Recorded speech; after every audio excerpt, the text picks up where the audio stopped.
Pulls, Wolf. Yeah, it says Eros, double pulls. Double pulls, double pulls. Lee Gunner, you mean Deirdre Barlow says Drew. He's actually changed his picture as well. Stuttgart 3-1. It doesn't matter what the score is. Says Drew Gaming going all rock. Mallorca are 1-0 up.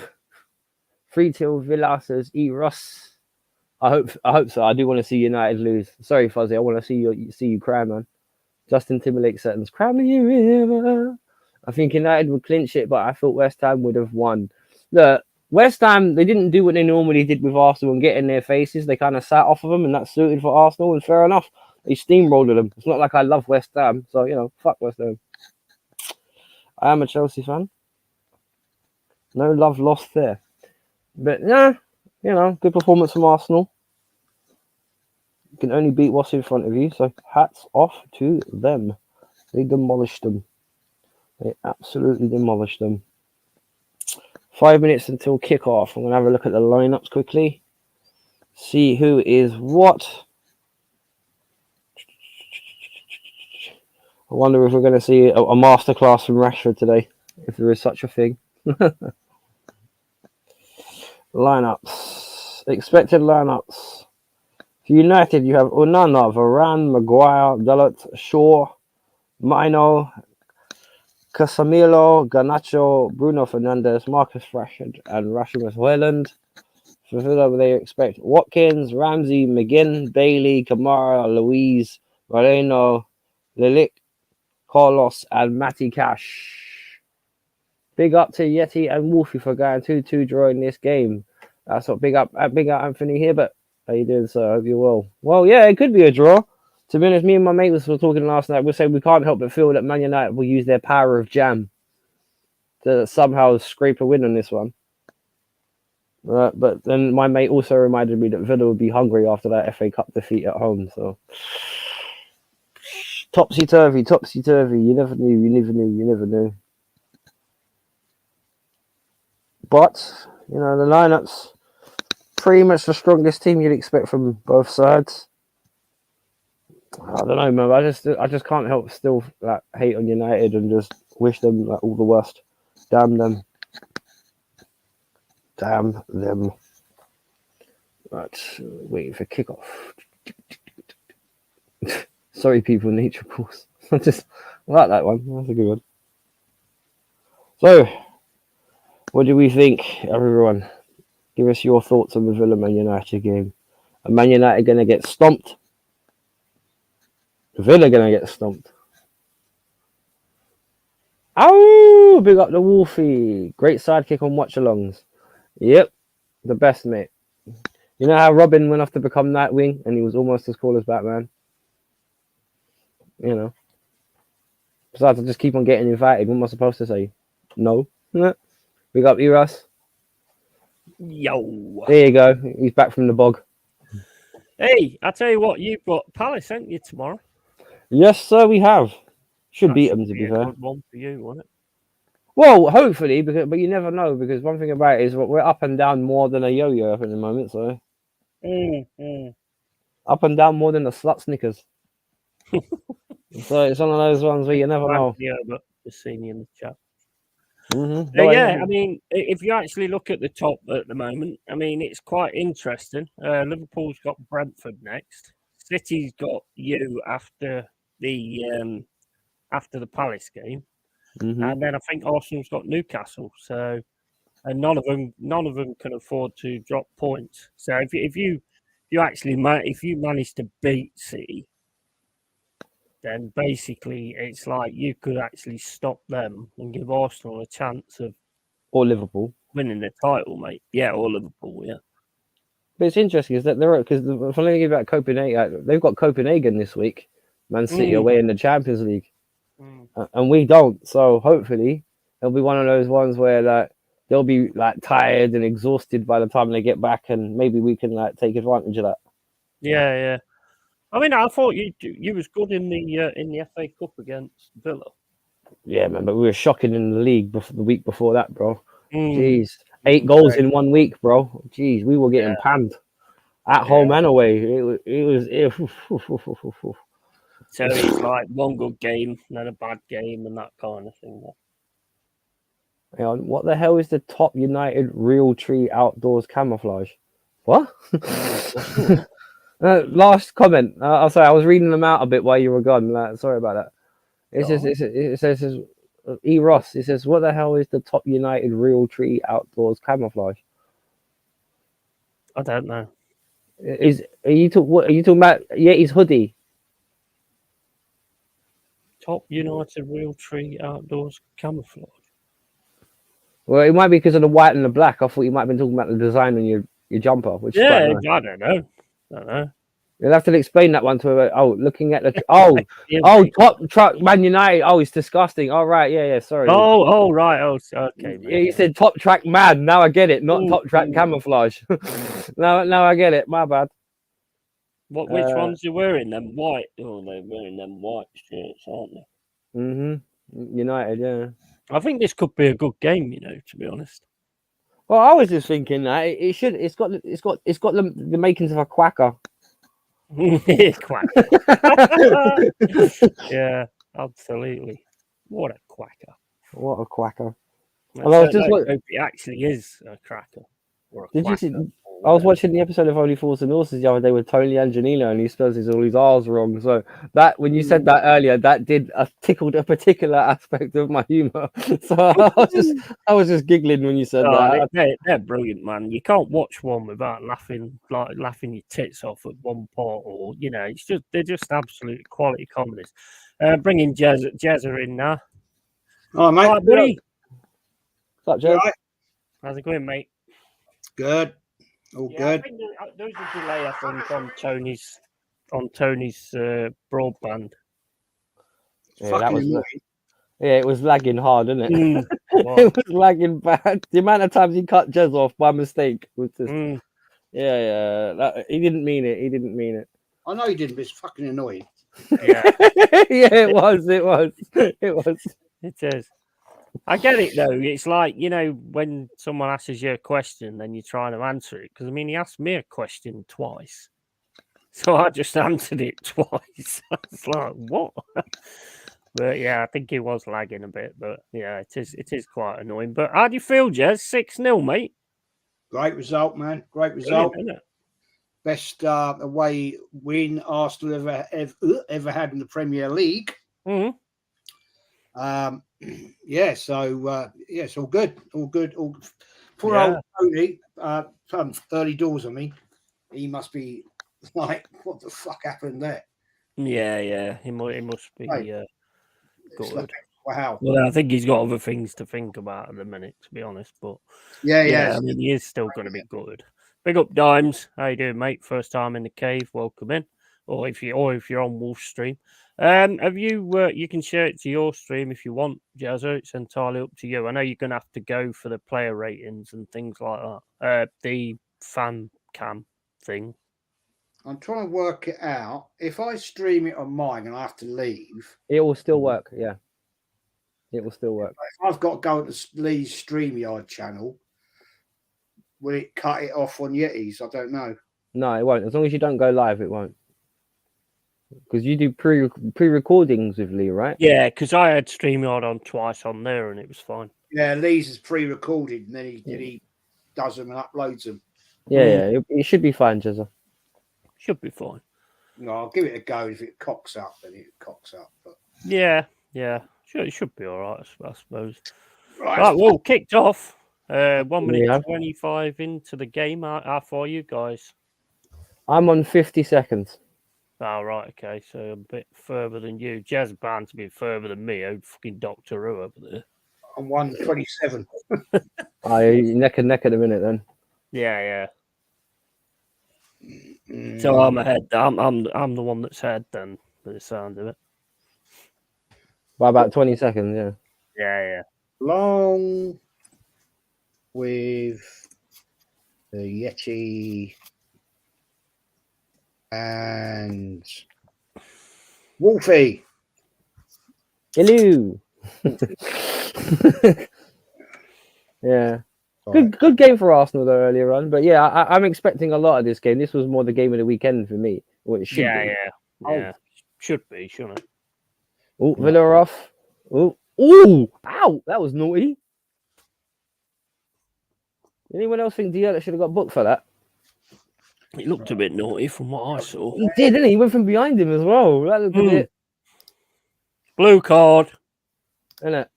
Sin bin. What do you think about that, Wolfie? Blue card. Oh, come on. They can't get the yellow and red ones right. Come on. Why are you giving them more colours to worry about? Oh, dear.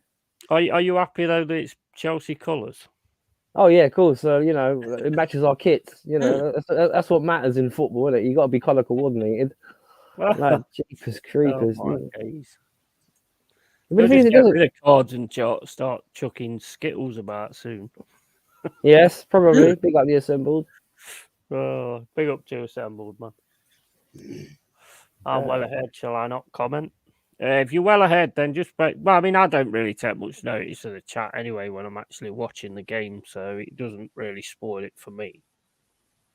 I mean, that sounds really bad, though. I don't take no notice of the chat, but you know what I mean.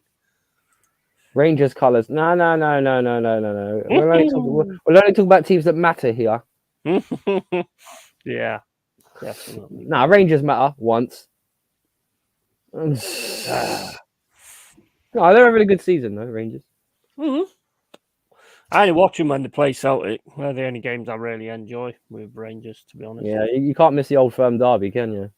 Quite an atmosphere in it. No. Do you watch it, Jez? Sorry, mate. What'd you say? Do you watch the Old Firm derby? The Old Firm? Nah. No? Don't interest I me. love it. I do. I love it. Passionate It's game. when they had Scott Brown. Hey, I'll tell you one thing. Old Fair play to Lee today. He's watching along for that Arsenal game, obviously. Mm-hmm. I think he's doing this. Then he's doing the Super Bowl. He's doing the Super Bowl. Yeah. He's going to be 15 odd hours or something. Fucking mad. Jesus Christ. You've got to give him some credence for that one. Jeez. Oh, yeah, absolutely. Beat me, the bugger. I've only done 12. I'll have to step up my game. Yeah, you're slacking. Actually, I was going to say to you, tomorrow night I'm going to do a match review of the Arsenal game. If you guys want to join me on that one. Yeah, I'll probably jump in, mate. Probably about 7 o'clock-ish, something like that. Yeah, cool. Awesome. I'll be doing what's it called? Podcast with Lee and Kenny. Matty, 5 o'clock normally on a Monday, and then I was doing a match reaction. I don't do them tonight because everybody in the world does them. So yeah. I'll jump on, mate. 100%. I might be gaming a bit tomorrow, actually, and then I'll jump on after that. Well, if I'm not working, if I get back in time, I will. If I work. Yeah, cool. Oh, by the way, is there still an open invitation on Wednesday? Because you said you were doing it. If I'm still, if an invitation for Wednesday is still there, I'll take that because I'm not working Wednesday. Yeah, that's the weekly chat with Kenny. Mm-hmm. And I like to get different fans on. We talk about, well, you know how it works. We just talk about football games in general. To be honest, get your opinion, your game, the Forest game. I think I'll sit that one out.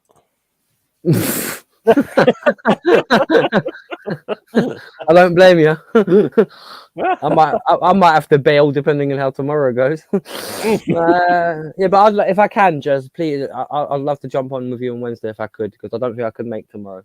I need a Chelsea fan for that, and I'll ask Jack, Crystal Palace. He'll probably be very depressed. Depends, doesn't it? It depends. Yeah, it does. Wolf will be more depressed if we lose to Palace when Palace can't beat anybody. Leave that with me. I'll set that up and later in the week, and I'll send you the links. Big up, Joanne. Hello, Joanne, ma'am. How are you? Joe's here. Hi, Joe. How are you? Game Killer's here as well. Great. Yeah, good performance by the us. Yeah, brilliant performance that was. Oh no, Everton women 2, Forest 0. Late kickoff. Try and cheer me up. Yeah, innit? Just gets worse and worse and worse. Big up Dirty Sanchez. Who won what? Won? Who won what? The Arsenal game? 6-0 to the Arsenal. Mm. Eddie and Nketiah got a hat trick. No, I'm joking. Yeah, she's not going to believe that. I'm still down the pub. That's a good idea, Joanne. Yeah. Fantastic. Absolutely, that's the way to go. I'll tell you, I Yeah, think it yeah, was a win shit like game. that. Arsenal didn't get 7. Yeah, there was that disappointment because you had the chances. You Yeah. had the chances. Could have been 9. Could have been Hey, 9. Gary. Should have been 9.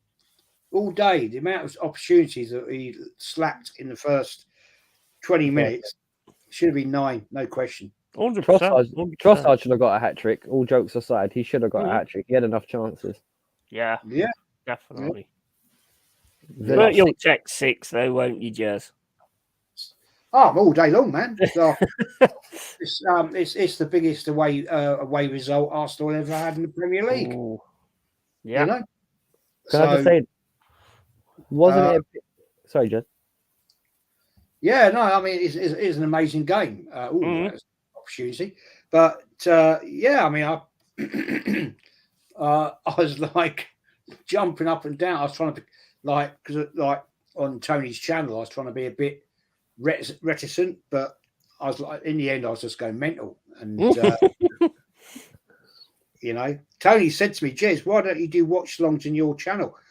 And I said, "Because I tell you what, mate, as you saw me in the second half, I'm watching the game. I'm not talking, and that's not a good host. Yeah, you've got to be interacting. And I can't. If Arsenal are playing, I can't be watching the chat and that. Yeah, it's very difficult. Very don't difficult. work for me. You know, I mean, you do it with Nottingham Forest. It's amazing. You know, it worked well yesterday because you're watching the game. I'm reading your chat. To be honest, Jez, that's because I'm bored of the game. So I have to find something to do. Yeah, I respect that. What am I trying no, to do? I mean, it you know, it works well anyway. So I mean, that's all that counts, isn't it? Really. I mean, I would have gone onto the chat while I was watching yesterday, but bloody tablet weren't working, so I couldn't actually get it on. Well, what time is it going to? You haven't given me a time, Lee. Fuck's sake, what are you doing? Right, I'm have to bounce out, guys. I'll be back. No worries, mate. Have a good one, Jezza. Stick it to them, mate. Right, I'll catch you in a minute. Yeah, in a bit. Yeah, catch you in a bit, bud. Well, Villa right now though. So yeah, it is, isn't it? Yeah. I mean, Man United had a chance, didn't they? Where Garnacho tried to cross it, but Holland, well defended, to be fair. But they are getting up the pitch now, but like Rosie said in the chat a minute ago, it's been up until maybe a minute ago. It was all Villa. Yeah. But then again, they didn't do nothing with it. Slabhead just had a header. Straight over the ball. Yep. But I thought he got all blonde hair again, but that was Garnacho. Luckily. I'm waiting for Harry Maguire to do that, dye his hair blonde. Oh my days. Seems to be the trend. Oh, he's not been worth what they paid, has he? Really? Not really, no. No. I mean, England, he seems to sort of perform really well, but for Man United, he just, I don't know. You want to know why that is? Because for England, he plays in a free setup. Yeah. I don't watch much England, to be honest. Not with Gareth Southgate. It bores me to death, to be fair. Yeah, I don't blame you. Oh, here we go. Oh. Well defended. I think he actually got his foot on that.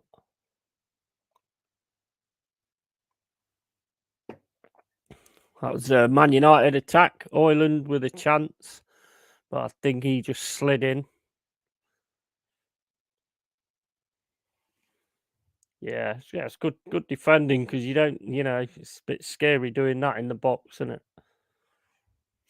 Could easily give a penno away. Especially with the way teams defend nowadays, it's very scary.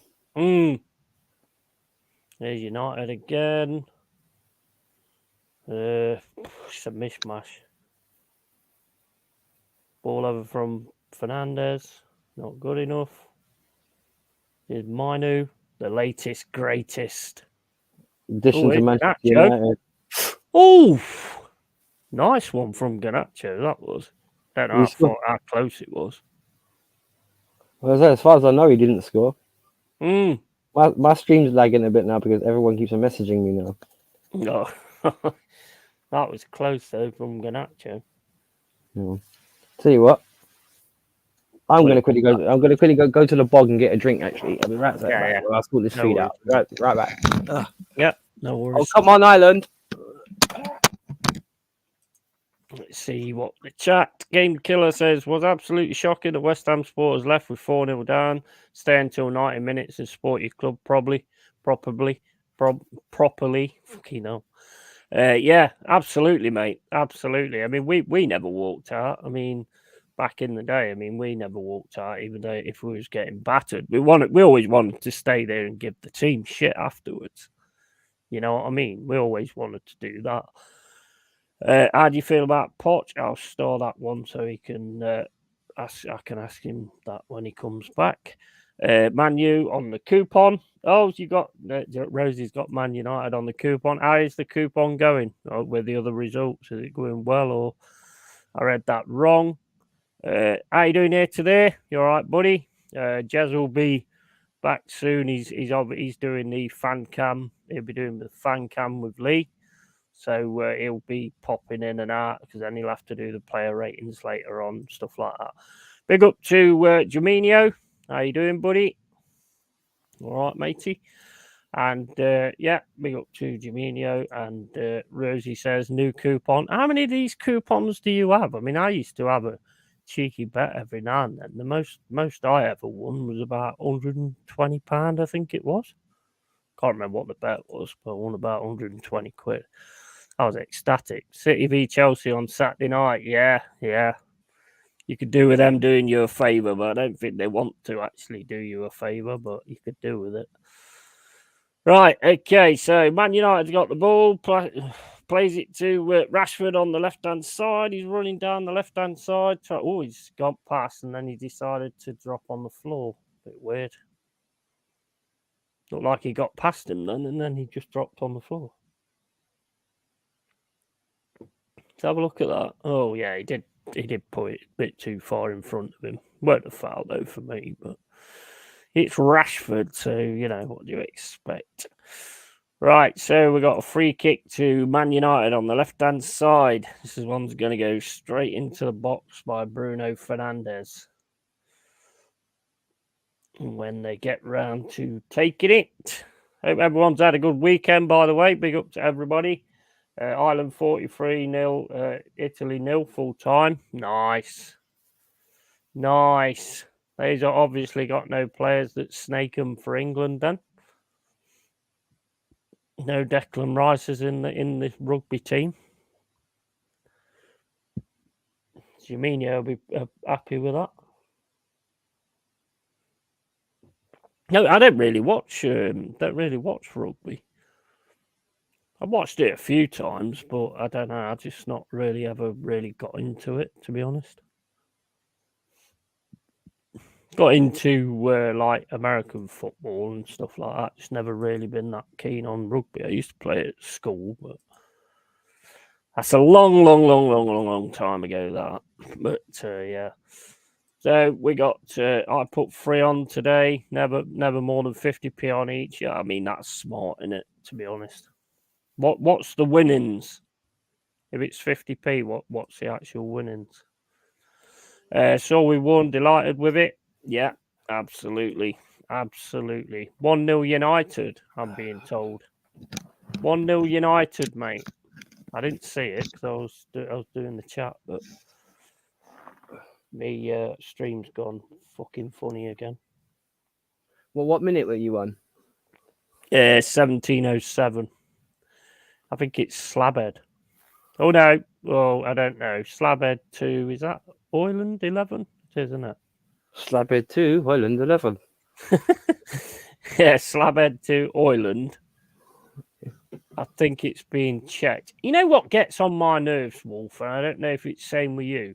That where they thought that Saka might be offside for the penalty decision. Yeah, when he Why didn't wasn't they clear. put the fucking line on straight away? I have no idea, but I could tell in the first glance that he wasn't offside. And I said that in the middle of the stream. I said as soon as I saw it, he wasn't offside. Yeah, I just don't understand why they don't. It's so easy to just put that line on, and you Yeah, can exactly. see straight away, can't you?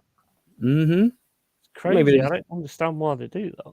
they just love the drama, maybe.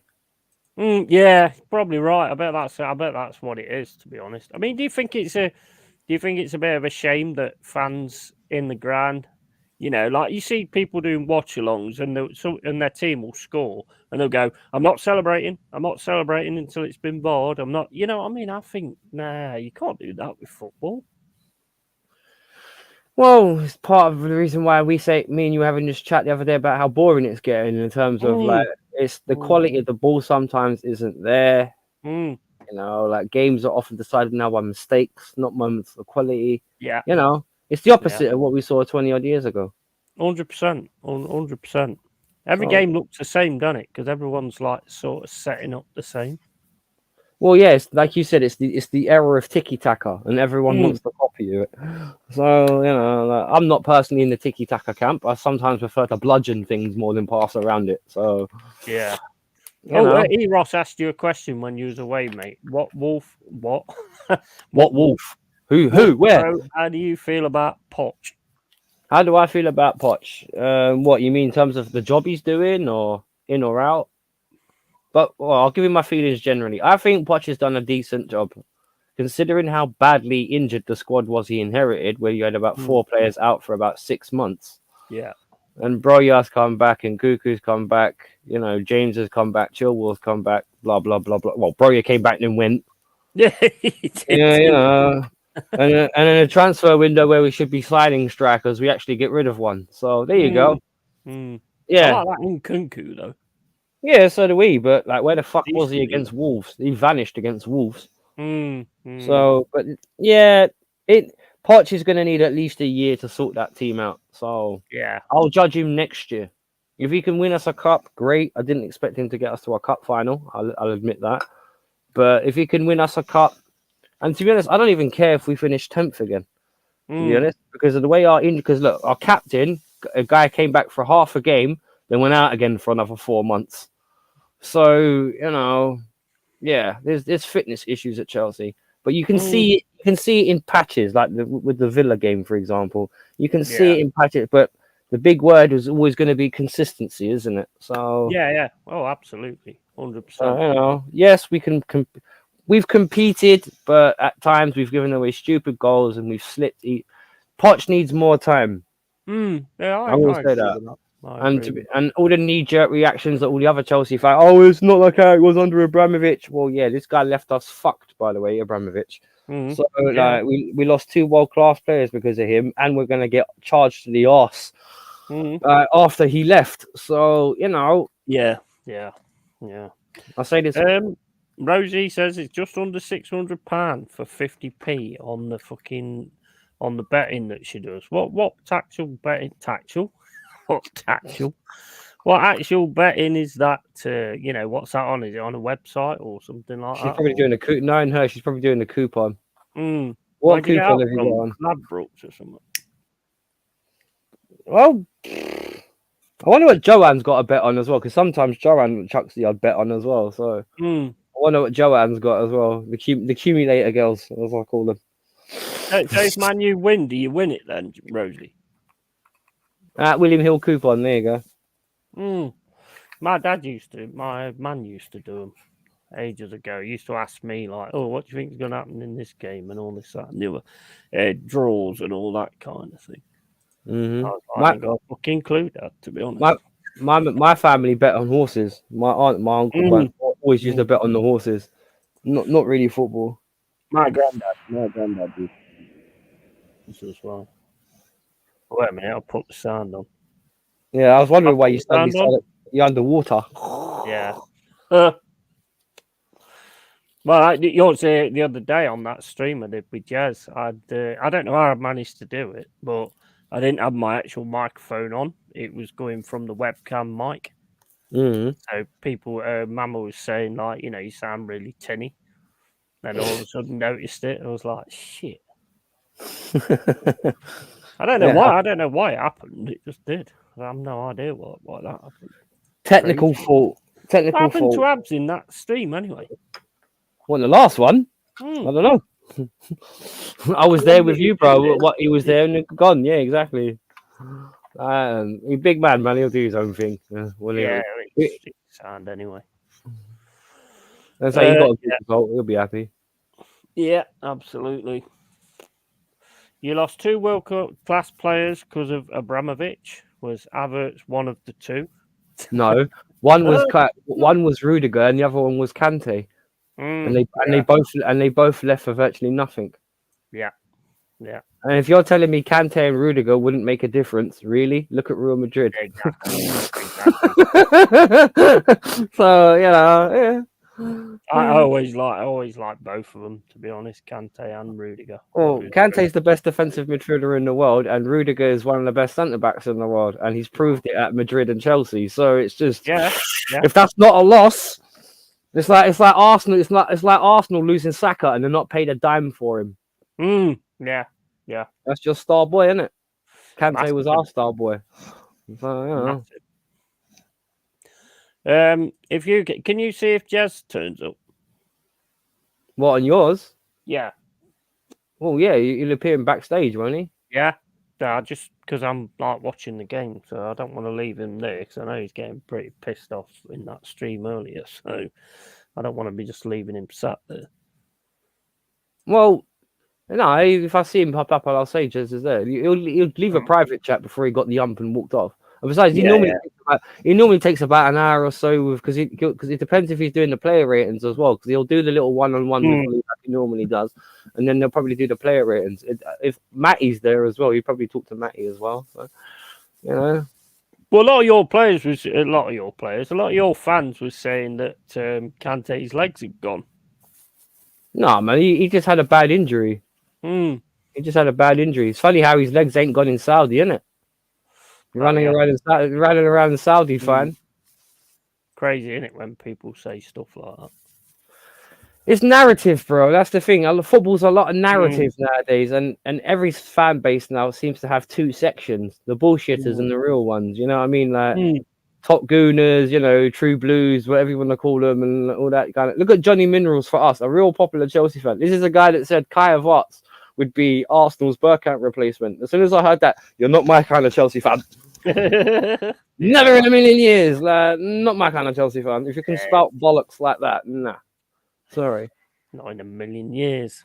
What was it? Oh, it's all right. It's going back to a replay from ages ago. Oh, I think it might have been the penalty shot. Yeah, I don't know what's going off because Onana's down. You know, he's taking a blow to his wallet.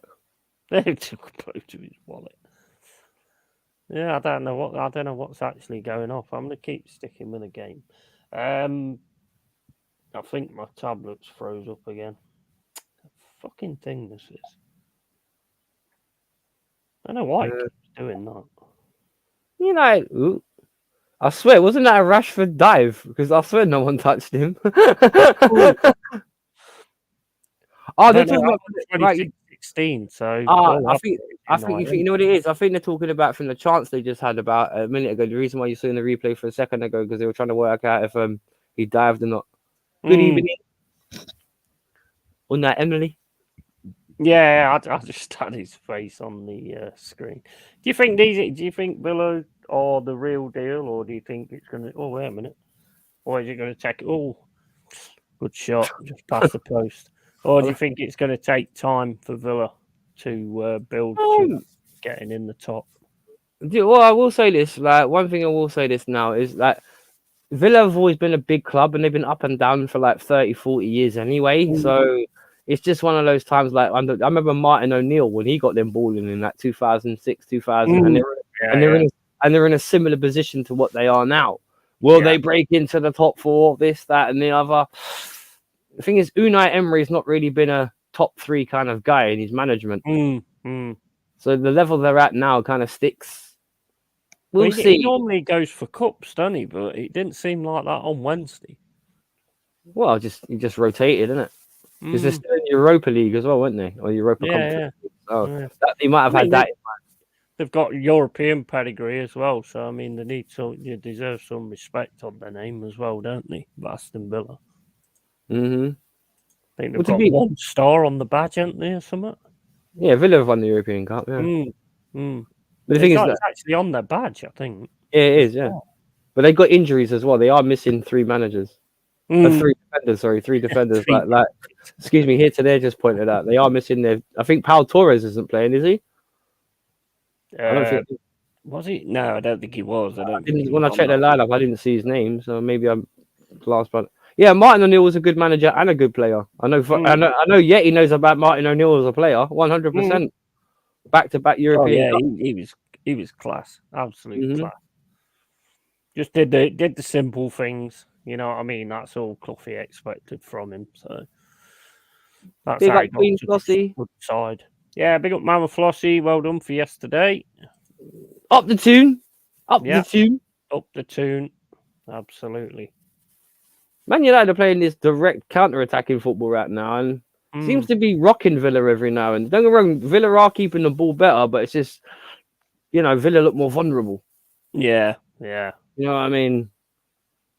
Why Man United are going to jammy this, aren't they? You can just see it. That's that crap referee that screwed us over with that red card on Bowley. Absolute bollocks that was. He did us on the first game against Man United as well at Old Trafford.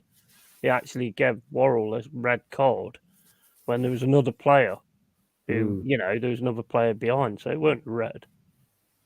We complained about it, and that's probably why he did the same thing when he came to the City ground. But he shouldn't get away with that. I'll tell you what, this game's getting a bit feisty, isn't it? Some niggles and tackles being left in, isn't there? Oof, yeah, it is. It is getting a bit. Yeah, exactly. Eesh. Flying in. Hello, hello, Malia. Big up, Malia. Can't see the chat because my tablet's gone off. So. Well, you told me to keep an eye on things, so I have. Yeah, you keep saying all that bottom part of my screen. I'm keeping an eye. I'm looking for Jez and chat. Yeah.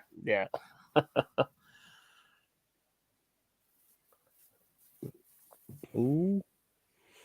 You see, I don't get it. Like, every time Man United, even if they do simple little over the top stuff, they look like they can get at Villa. So that's probably why.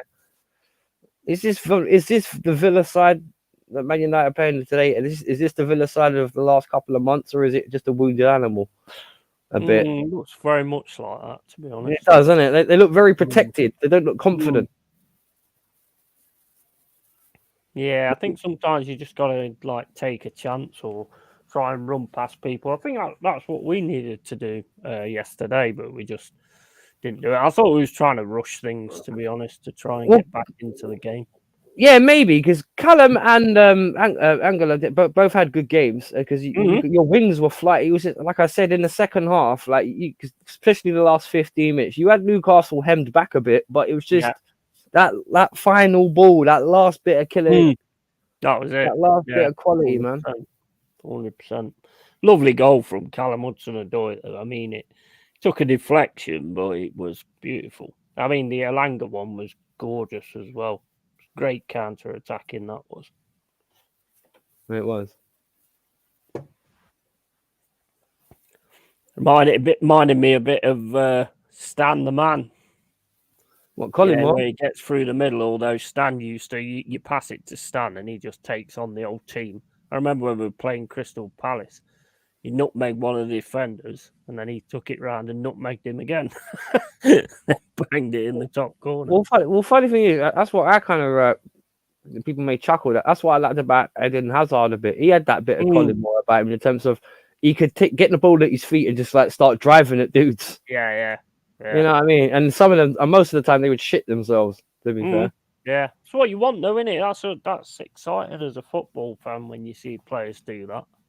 You know, I enjoy seeing players do that. Murillo did it against Crystal Palace, and it was just a shame he didn't put it in because that would have been a beautiful goal. Well, Villa, no, it's a terrible cross. Oh, Nana had to come well out of his box there. Crosses nowadays, man. What is wrong with them, mate? Lack of delivery, mate. It's terrible, isn't it? It's absolutely terrible what they're training. That's one thing I'm starting to hate about Bukayo Saka. That guy can't dribble, bruv, to save his left. No. I do rate his left foot, don't get me wrong, but that guy can't dribble to save his left. Because the amount of times he tried cutting inside and shooting on his left foot and he just spooned the shot as well. Yeah. Half the time, not a lot of teams ain't falling for it. I mean, we fell for it at the start of the season, you know, and he scored a bloody worldie by getting round us. West Ham did it today as well. Let him onto his left foot, and he is deadly on his left foot. You just can't do that. I think he's a bit of a one-trick pony, though, personally. Yeah, it's looking that way, isn't it? Because he's one of those. He's one of those guys that maybe he'll have a great game 1 in 4. Yeah. Maybe. Like that Palmer that you've got. You know, he's got like quite a few things in his locker. You know what I mean? He looks quite a good player as well.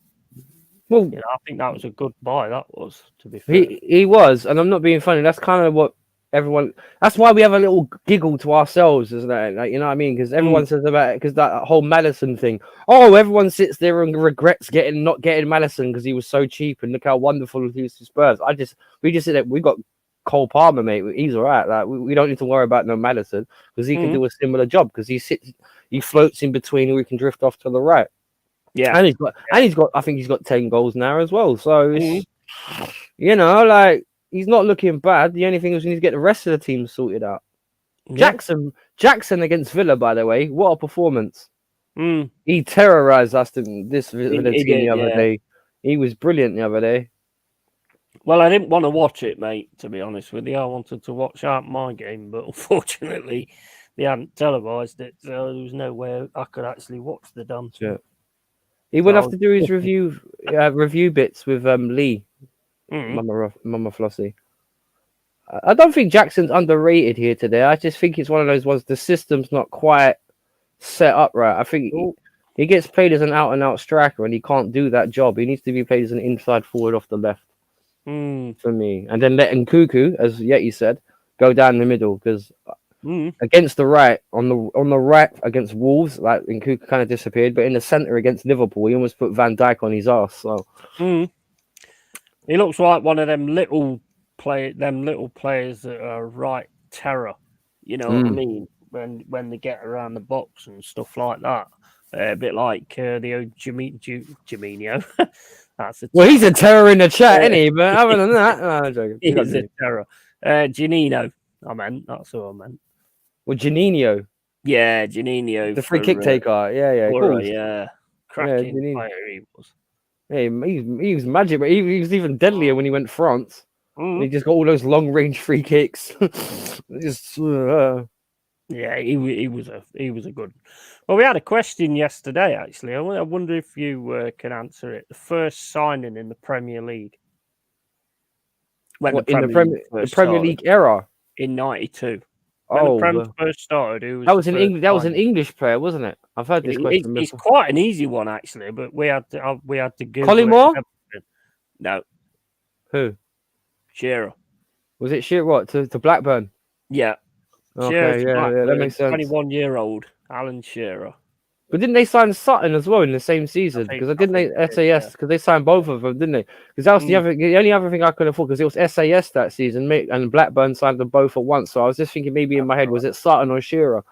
So, and that was a good striker partnership as well. They were dangerous under Dalglish. Absolutely awesome, to be honest. I mean, I did when the question was asked, I was thinking Shearer, but I was like, nah, surely that was like afterwards and stuff like that, and then it turns out it actually wasn't. Casemiro got a yellow card. Well, I almost said Cantona. What is he doing, man? I have no idea. I almost at said him. Cantona. I almost said Cantona. I almost said Cantona because didn't was Yeah, it yeah. 91 or 92? Didn't he go from Man United from Leeds at that point? I'm not That's sure. Was that right, 90? yeah, Was it yeah. 92, 93? I'm not sure. I can't remember. So I He's almost said probably one Cantona. just after. I almost said Cantona. Mm, Cantona. It's seen Casemiro there. What is he doing holding his hands out, looking at everybody, thinking Else. the decision's going to change? I like the way he did that as well. Like it made some sort of difference. Like here you go, Oh, Jezza. I'm back. Here you go, Jezza's back. But he's in the Here you chat go. and not in backstage. Right, okay. Where is he? Here he is. Here There he we is, go. the dude. Big How up. you doing, buddy? All right, mate. I'm up to bounce in about an hour. Oh, no, sorry, half an hour. Just do player ratings and then I'm back. Yeah, hey, good stuff, man. You ain't missed It's a the lot. most enjoyable one you've done, isn't it? Oh, mate. Yeah, my mate Lee's on cloud 20. He's on fire tonight. Fair play. Mm.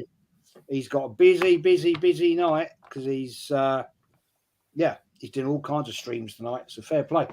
Yeah. But yeah, it's great win. I don't know. I can't describe that game, but Yeah, brilliant, man. Absolutely brilliant. Fabtastic. That's how you describe that game. It was wonderful. I've just actually had a message from an old mucker of mine. He's a West Ham boy from years ago. One of the firm. He says to me, great result for you boys today, mate. I'm fucking fuming. Can't wait to smack you in the face. Proper message. Oh, Yahoo! So, oh, that's hilarious. That Okay, mate. can't wait to smack you in the face.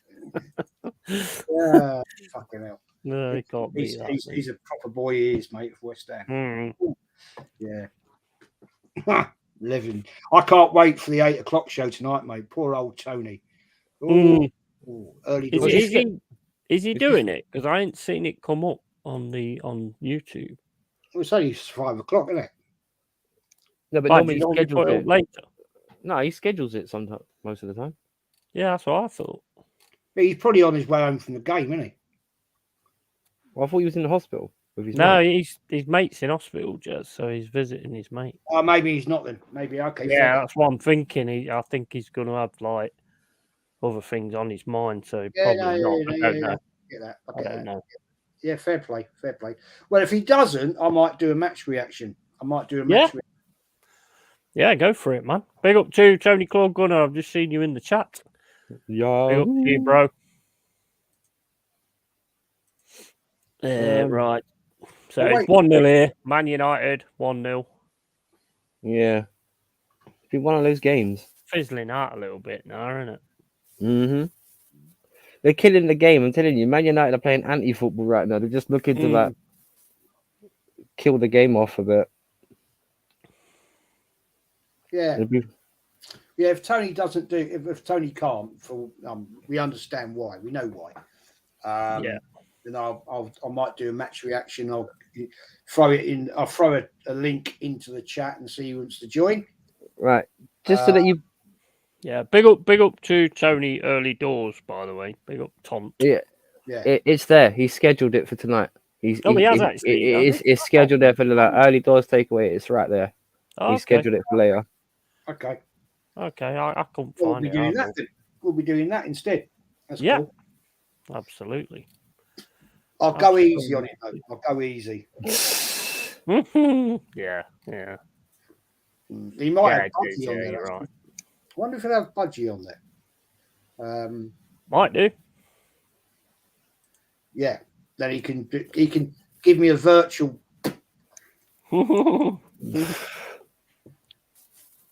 Like that.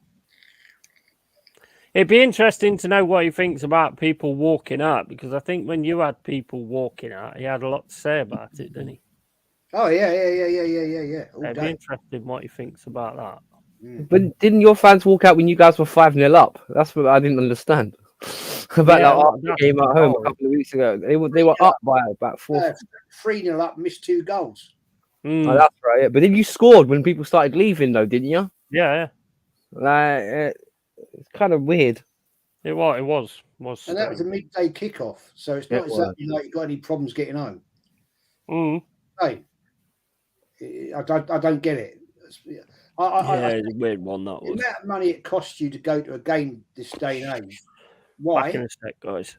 Why would you want to like spend out like for a day out 200 odd quid after you got plus that with your, if you're a season ticket holder, it's a shed load of money nowadays for Arsenal. They're the most expensive club to have a bloody season ticket at. It's 3-0 up. It's all going easy, and you walk away, miss 2 goals. Mm-hmm. That makes sense to me. Nope. It's not like it's an 8 o'clock kickoff, under the lights, and you've got to get a train home to go wherever. You stay. I remember my first home game just at Chelsea when we actually played West Ham and beat them 3-1. And I tell you what, I didn't want to leave the ground. You had to literally like scrape me off the seat to get me out of there because like we'd been cussing. You know, it's like at a home game when you're near the away end as well, and you can hear all the Hammers fans screaming at you, calling your names, definitely blinding and all that kind of thing. So when we won and it was full time, I didn't want to leave. We were cussing the West Ham fans off. None of us wanted to move. So I don't get why you would be 3-0 up at home and want to leave early. Especially like you said on a midday kick, that doesn't make sense to me. It really don't. Get your money's worth, as they say. You know, it costs a fortune now. Yep. To get to a game. If you're not living around the corner, right? It costs you a lot of money to get to a game, plus your food, drink, whatever. Da da da da da da da. So you want to get your money's worth, don't you? If you're spending $3,500 a year on a season ticket, then I want my money's worth. So I'm going to sit there right till they kick me out. Exactly. You'd have to unstick me from the seat, literally, like. Yeah. Not like Paul's, but but I know some people I know that still do go. Kenny does. Kenny stays right to the end until literally he's ushered out. Because he's talking to people, getting the lowdown, all the opinion, whatever. So I don't understand. it. I've only ever once, and that was Man United away, and I had to leave early for a family reason, and that was just before lockdown. Worst journey home ever, but the fact is, you stay. You stay, and I don't understand it. Don't get it. Doesn't make sense to me.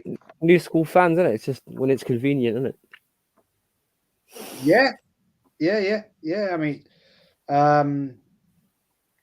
funny enough, I was just chatting to Lee actually, and he's doing a watch along for the Super Bowl tonight. The Super Bowl, right?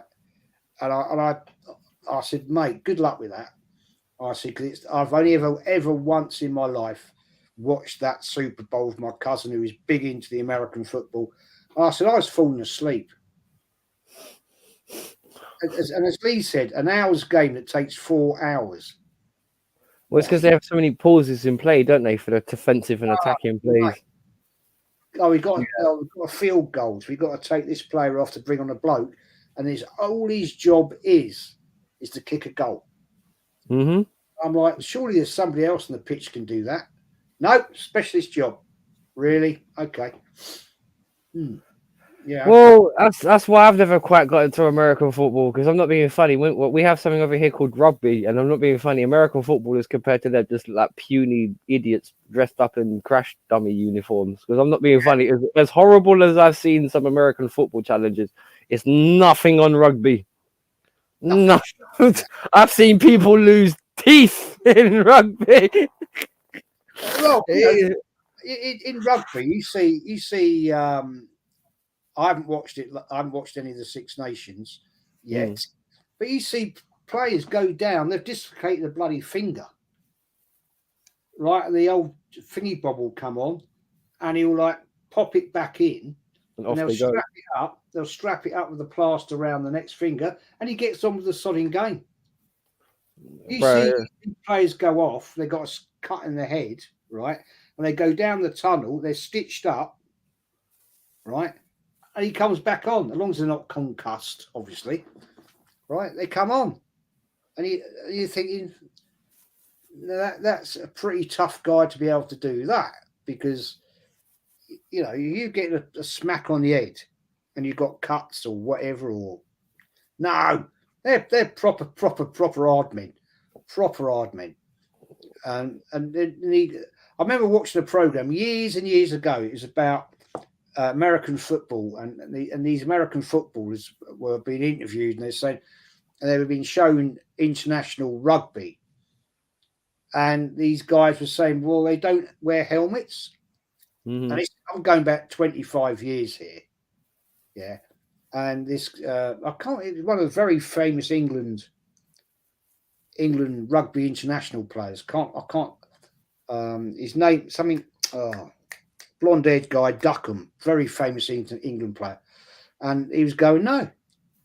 He said, but you're going into like, he was talking about the scrums, yeah.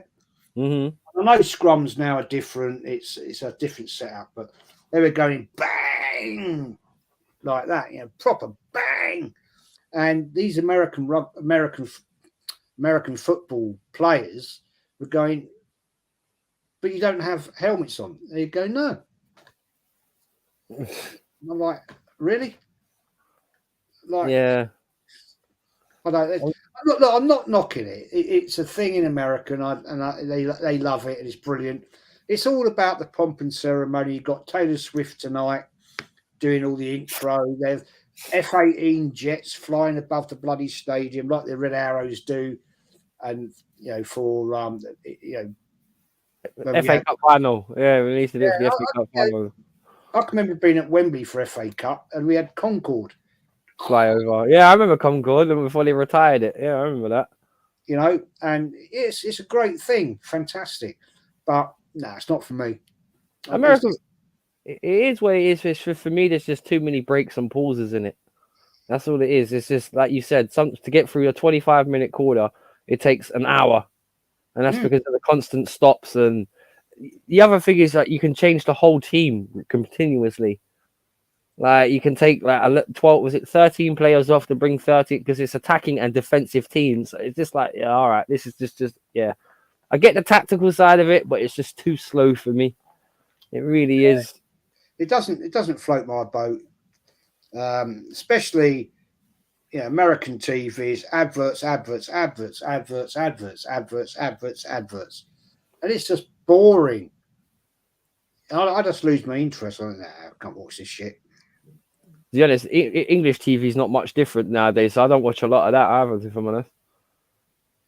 No, but you know, at least when you're watching football, right, on Sky, you get a load of adverts at half time or something, but it's not breaking it up during the bloody game. A game, yeah, that's true. I hate when I watch like UFC on American television, and right in the middle of a fight, they'll have like a quick 10-second break, and it's just like, what are you doing? Like, just get back to the fight, please. Anyways, half time. It's 1-0 to United. Villa have had lots of possession, but they haven't really done anything. I'll tell you what this make me laugh, right? There's a channel out there. Called Old School Football. And he talks about the firms and all that back in the day, right? Right? And he's put a channel out tonight. Arsenal versus Millwall, 1988. 15 Millwall bushwhackers take on 8,000 gooners in the Arsenal North Bank. What a load of bollocks. How many? 15. 15 take on 8,000 gooners. Well, let's put it right there, fella. There was never 8,000 gooners in the firm. That's for sure.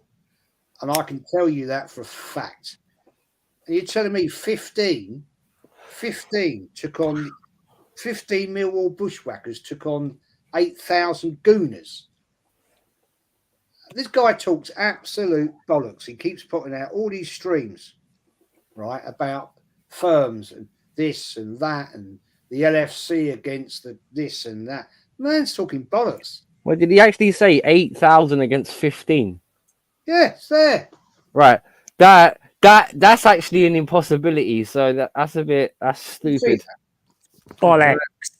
Because that means it's basically you against Highbury, and you wouldn't stand a chance if the whole of Highbury, like JP just said, this is Sparta or this is whatever team he supports. Can you see that?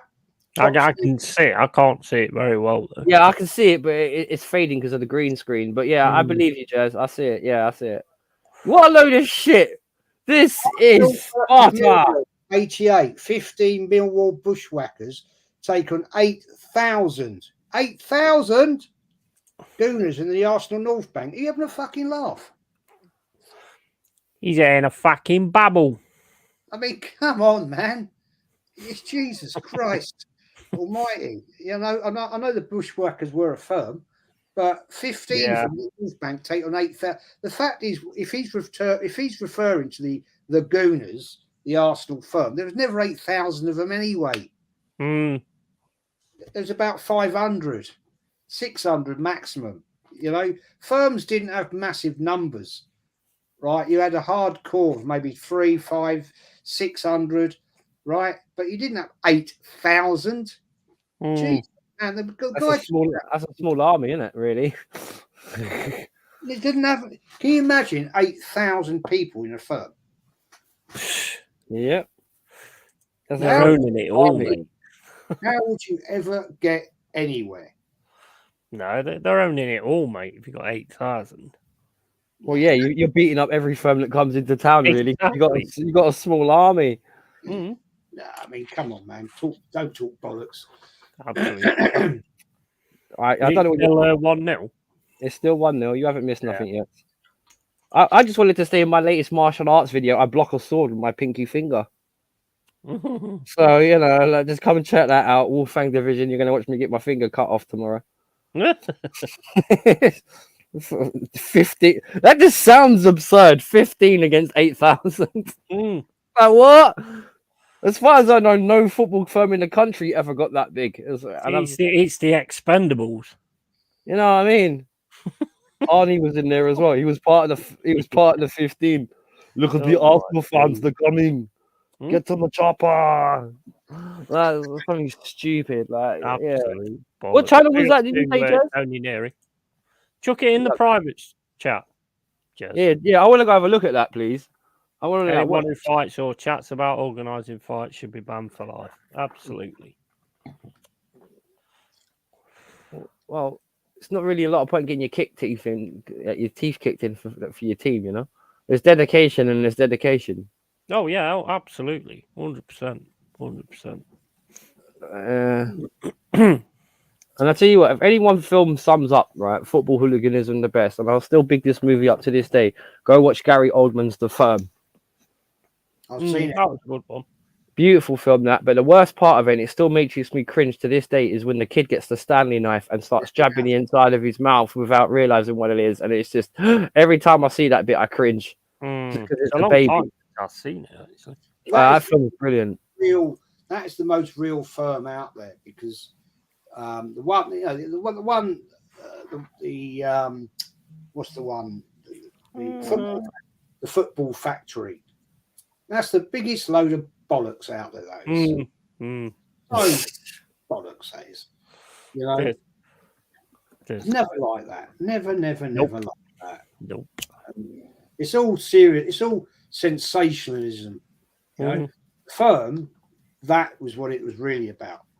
Yeah, definitely. Definitely. You know, it's just like, fucking hell. You having a laugh? Yeah, exactly. And he pulls the gun out at the end. Yeah, you fucking having a bubble when he shoots him. Yeah, it's like fuck off. You can't believe it. Like he's like, are you serious? But the way they would leave nasty scars down each other's cheeks and shit though. They wouldn't kill each other, but they'd just make sure that you know that you've been beaten up. You know? Yeah. Oh dear, mad film. I think the ID film's quite good as well. Which one? ID. ID. Have I seen that one? I don't know. That's not a bad one. It's like a copper who goes undercover. Oh, in yes. the actual, Oh, what I yes. mean, in the actual firm. Yeah. He goes undercover with. No, he goes undercover with the headhunters. Yeah. The headhunters, yeah. Well, it's Shadwell FC, I think it's called Shadwell Town. It's not Chelsea or anything like that. It's actually Shadwell FC. No, but he's the guy that actually did infiltrate the headhunters in real life. It's based on that. Oh, yeah. All right. Oh, yeah. Yeah. He basically went in and got in with them and took them. Basically, they ended up in court and all kinds of shit. Some of them went to prison. Yeah, absolutely. Big up to Tony Neary. Did I already say that? I think I already Yes, said you did. that. Well, big up to you twice. People who film it are culpable too. I'll tell you what, I saw somebody film one of them, and I don't think he'll ever film it again because he got punched straight into his phone, which went straight into his face. So I don't think he'll ever think of doing that again. Yeah. That was when Bristol City came down to Forest. And I walked, I didn't even know that the pub was full of Bristol City fans. So I walked out to my lot of friends and that. And I went, I'm having a pint of cider. And it was like, mate, you're fucking surrounded by Bristol City fans. I was like, oh, shit. Oh, well, never mind. And then a bottle went up in the air and then it all just kicked off. And oh, my days, that was crazy. That was crazy. They smashed up this restaurant after the game. This guy's mum was at the traffic lights. She weren't part of it or anything like that. But they chucked a brick straight through a window, smacked her straight in the face. No need for it. No. Well, not when you. If it's all lads that want it, then find them a place. You know, I mean, where they can like beat each other up and stuff. But when you're bringing people into it that aren't about that, that's just wrong. Yeah, I think it doesn't happen now because it's all organised behind the scenes. You never see it. You know. Well, I said to you before, Jazz, we could start a business. We could actually buy properties, yeah, and then charge them to go in there and beat the shit out of each other. Yeah. In every town. Can you imagine that? It doesn't happen now because it's too much CCTV. Police got all their cameras and whatever. Back in the day, in the 70s, 80s, it wasn't. You just didn't have enough police, and you didn't have enough people, cameras, and it was uncontrollable. Now it just can't happen. Yeah, you get the odd pitch invasion like we saw at Reading. Yeah. There's no real violence. It was just them. The fair play to the Reading fans making their point. You're just shit. Well, back then it was like taking over the ground, wasn't it? And so you got all the ground. It was take the home end. That was all. Yeah. Afternoon, Steffi. Hope you're all right. Hi, Steffi. How are you? Haven't seen you for a long time. Hope you're well. Hello, man. Yep. Yeah, that's how it was back then. It was basically score a point, Yeah, definitely. There was a fight a few months ago at an English game. One of the young guys involved ended up in a wheelchair. Fans thought it was hilarious when filming him. A young guy unable to walk forever. Yeah, I mean, and there's been plenty of people stabbed as well. There was that guy at Fulham who weren't involved in any of it and got stabbed, weren't they? And died after the game. I was at the West Ham game at Arsenal and a guy died. Arsenal got stabbed and died, and that was back in the 80s. The concourse, nothing to do with any of it. Nothing to do with any of it at all. And he's got stabbed. Yeah. Got stabbed in the kidney, in the liver, and bled to death. Big up Trip Vic, welcome in, mate. Big up Del Boy Gunner, welcome in. Big up Trips. Thankfully, we don't see it now. Well, that's it, innit? I mean, you always know, though, if you actually, back in the day, if you actually went near the ground and you've seen certain people hanging around on corners, you knew it was going to be a kickoff. You could tell. The You problem know is, straight away. Yeah, yeah, I've talked about it loads of times. You know, when you went away, you knew it was going to come on because you just got the atmosphere. You're getting the look, you're getting the watch, and you knew it was going to go tits up. And not always, but 70% of the time, you knew what was going to come. And Yeah. I can remember being at Prideless Park, and basically, I was down at the bottom, and this guy, this Derby fan, was right up top from me, and he's going, come on then, and all this, that, and the other. I was like, who do you think I am, fucking Spider-Man? well, yeah, I'll jump up there to fight you, mate, using my matrix. I mean, it was miles up there. It was when Crossley kicked the coffee cup instead of the ball, and they scored. Oh yeah, I remember that. Yeah, I remember that. Yeah, Jeez. I remember that. It was polystyrene, wasn't it, when they threw it onto the pitch? Yeah, I remember that. I That was was stood funny. right behind the goal, and I was like, and I seen it, and I thought, don't, What? don't. the thing is now, it's the funny thing is now, it is funny. You have to laugh about it. Is a lot of these people that were all part of it back in the day. You know, it's now that all in their 60s, 70s, and it's like they meet. I met up with a load of fellas at Christmas. I told you about it. You know, and there's a load of old Millwall there, and they were just trying to egg on the young lads that were there. But he had people there that have been seen and done it, and they're like just having you're walking around. You see the old boys walking around now. Oh, my old back hurts a bit where I got kicked in the back by West Ham, and missing teeth and shit like. Yeah. I was one of the top boys back in the day. Yeah. I can see by the way your jaws are lined. I can see that you were one of the top guys back in the day. Oars and everything as well.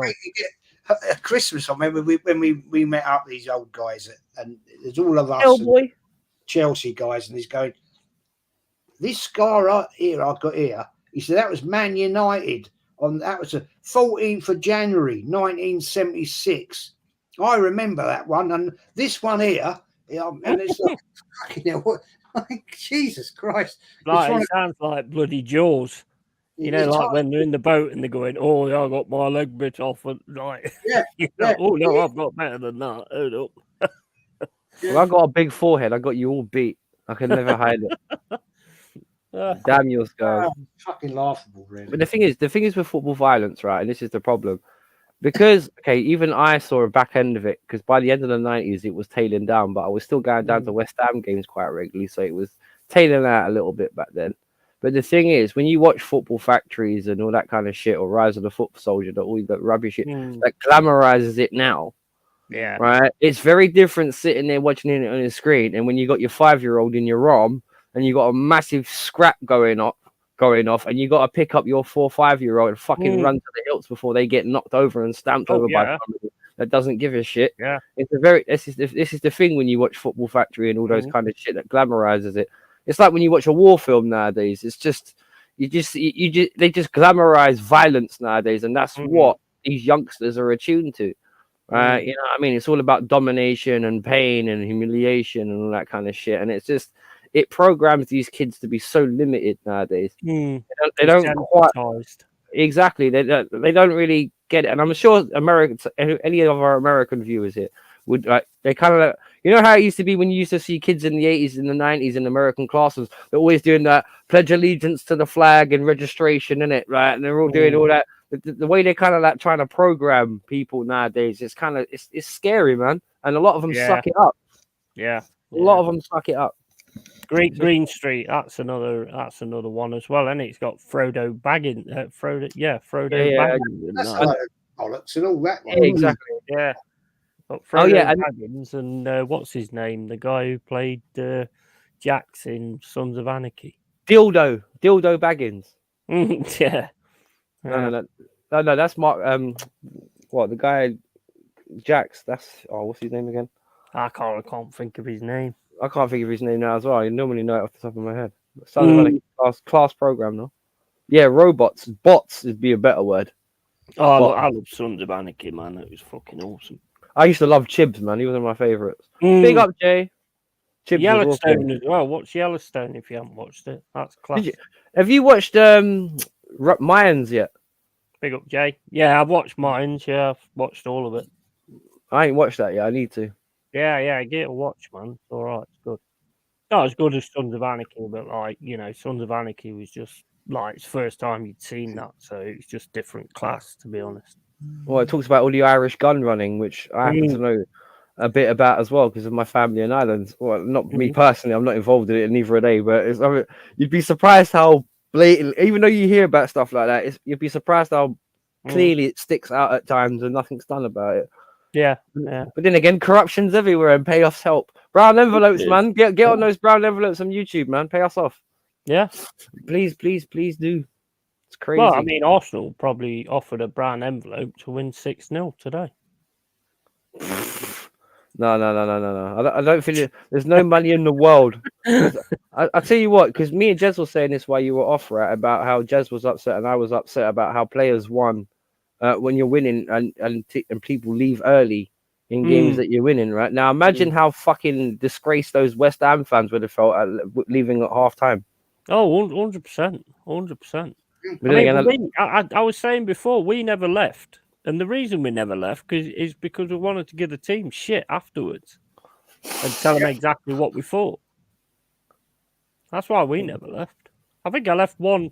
There was one of them where I can't remember who was playing now, but there was one where they'd scored 2 goals straight away, and I was kind of in the mood to be in the pub anyway, and we was like just going out, and then we scored, so we turned around and went back in.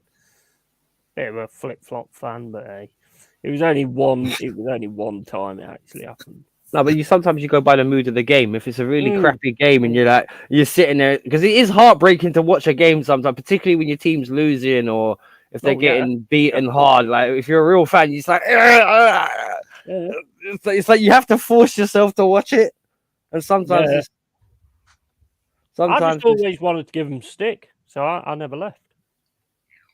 True. You know, the booze. When they actually come over and clap at you, like, what are you clapping about, you fucking prick? You were shit. True.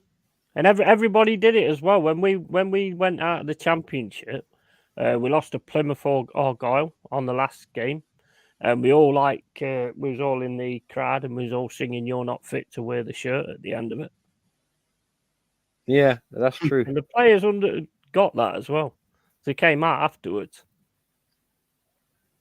So they got it. They knew exactly what we was talking about and what we was saying. So I think you have to do that. There's no point walking out. I mean, how much abuse did the West Ham get today? Oh yeah. Not enough, because most of the fans have fucked off. Looking left, yeah, exactly. You kind of let him get away with it, really. Because the thing is, that's the thing that, like you guys just mentioned about when the team used to come over and clap. I remember a certain occasion, certain times. Oh, he's gone. If the players didn't come over and clap the fans, the fans would tear the stadium apart. And it's just like, you be respectful to the fans, because, like, you know what I mean. But then again, that was a different age of football when the fans had more control over football. 70s, 80s, early 90s. If you didn't come over and applaud the fans, mate, I predict a riot. A riot. 100%. Big up to Danny as well. Says, Danny boy. Yeti. Danny. Supporters must stay till the end so they can cuss their shit players. 100%. Otherwise, they're never going to do any different, are they? Nope. So, it's just common sense to me.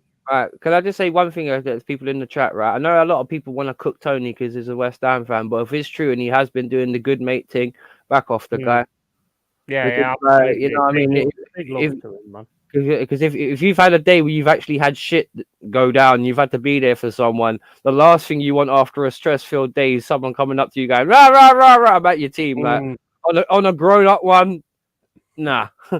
just because you might catch yourself on the short end of the stick on that one, and I'd hate to see early doors upset. I really wouldn't. I don't. I mean, football pales into comparison, doesn't it? When it's, it's your friends and your life and all that. And I'll tell you what, any one of the members of this community, I'll sit there and say, look, back the F off of him. So literally, like, I'll stick up for any of these, like, and they all know it as well. So yeah, I don't think anybody will do it in the community, to be honest.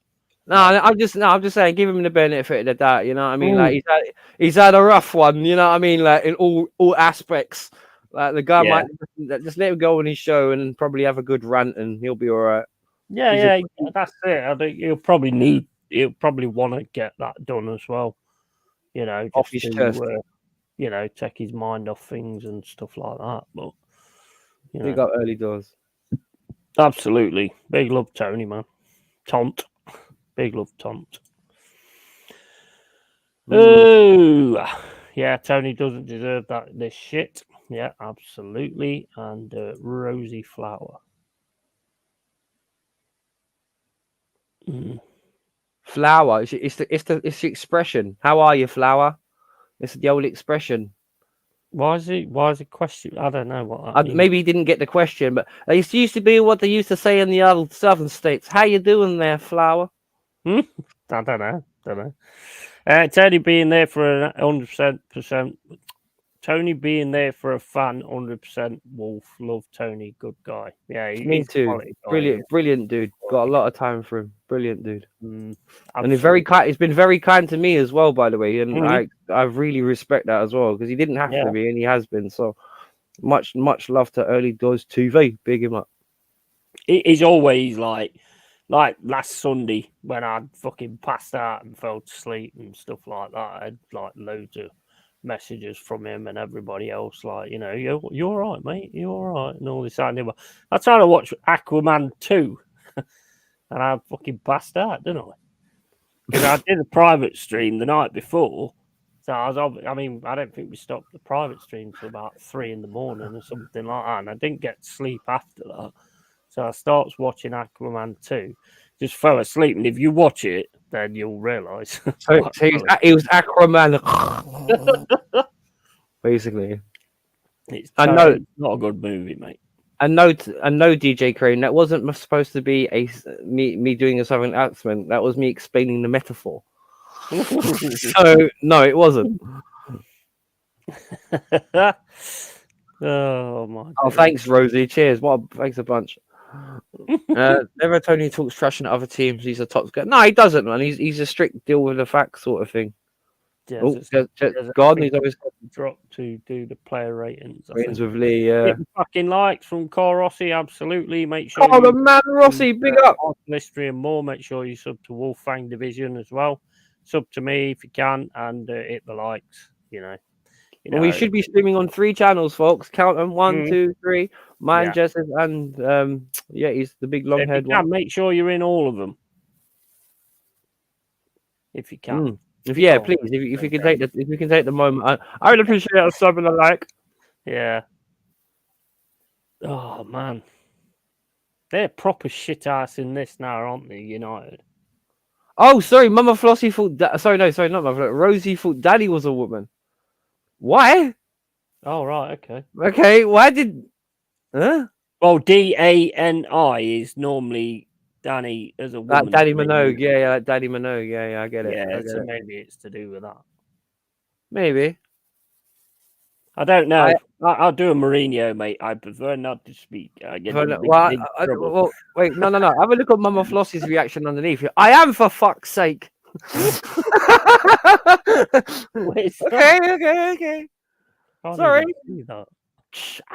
Yeah. Oh yeah, there is a game going on. I apologize. Villa should know. They shouldn't be winning because they haven't scored any goals.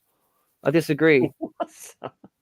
No, I thought Danny was a woman. I am, for fuck's sake. Danny Minogue. What, you're not? You mean you're not Danny Minogue? Oh, what a heartbreaker. Oh my days. Big up to Taib as well. Seeing you in the chat. YouTube's funny, man. Big up, brother. How are you? Doing, man? I got a quick joke for everybody. A guy goes to a doctor.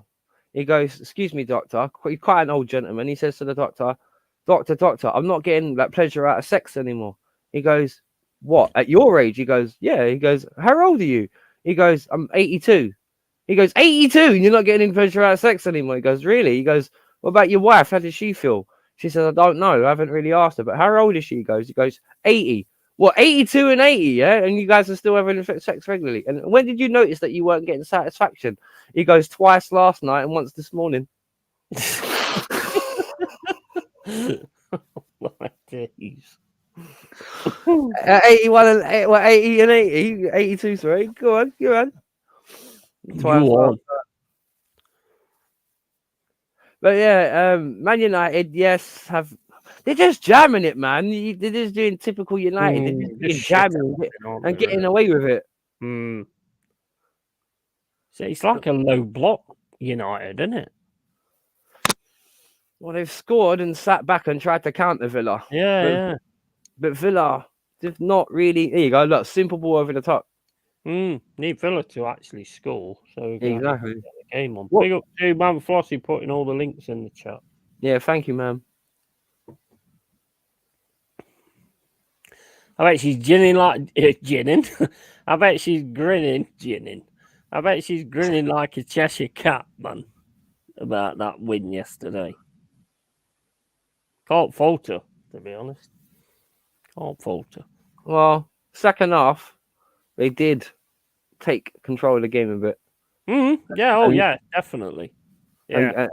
And their midfield were nasty yesterday. Bruno Guimaraes had a good game, man. But yeah, I mean, he was a monster. That guy, that kind of space, man. You know what I mean? It's not rocket science, is it? Cracking player. First corner, first goal. Oh my days. He's like he got freedom of the city ground. He did. Mad, wasn't it? Yeah, but the thing is, he's kind of like a okay. I don't mean to use the comparison harshly, but he's like their Declan Rice, isn't he, Bruno? Yeah, he's the scrapper, and Joe Linton as well. He's a shit house merchant as well. But I think Bruno's the better of the two at the moment. If Joe Linton was there yesterday, fucking hell. I mean, Gordon was running it for a good while. I mean, I do like Gordon. Right. I've always said that he's going to be a damn good player, to be fair. LFG, my stream keeps dying there, eh? How's the game? Big up, lads. Hope all is well. Thank you, Leroy. Big up the Fight Week show. Big up, Leroy. Big up, bro. Hope you're doing well.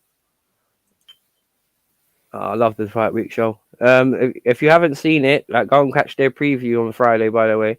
On the UFC Vegas Fight Night. Go and have a look at the review. The Fight Week show with Ola and the boys. Beautiful bunch of chaps. Yeah, absolutely. Lovely guys. I've got to catch up on the UFC again. I still haven't watched the end of the Strickland. One.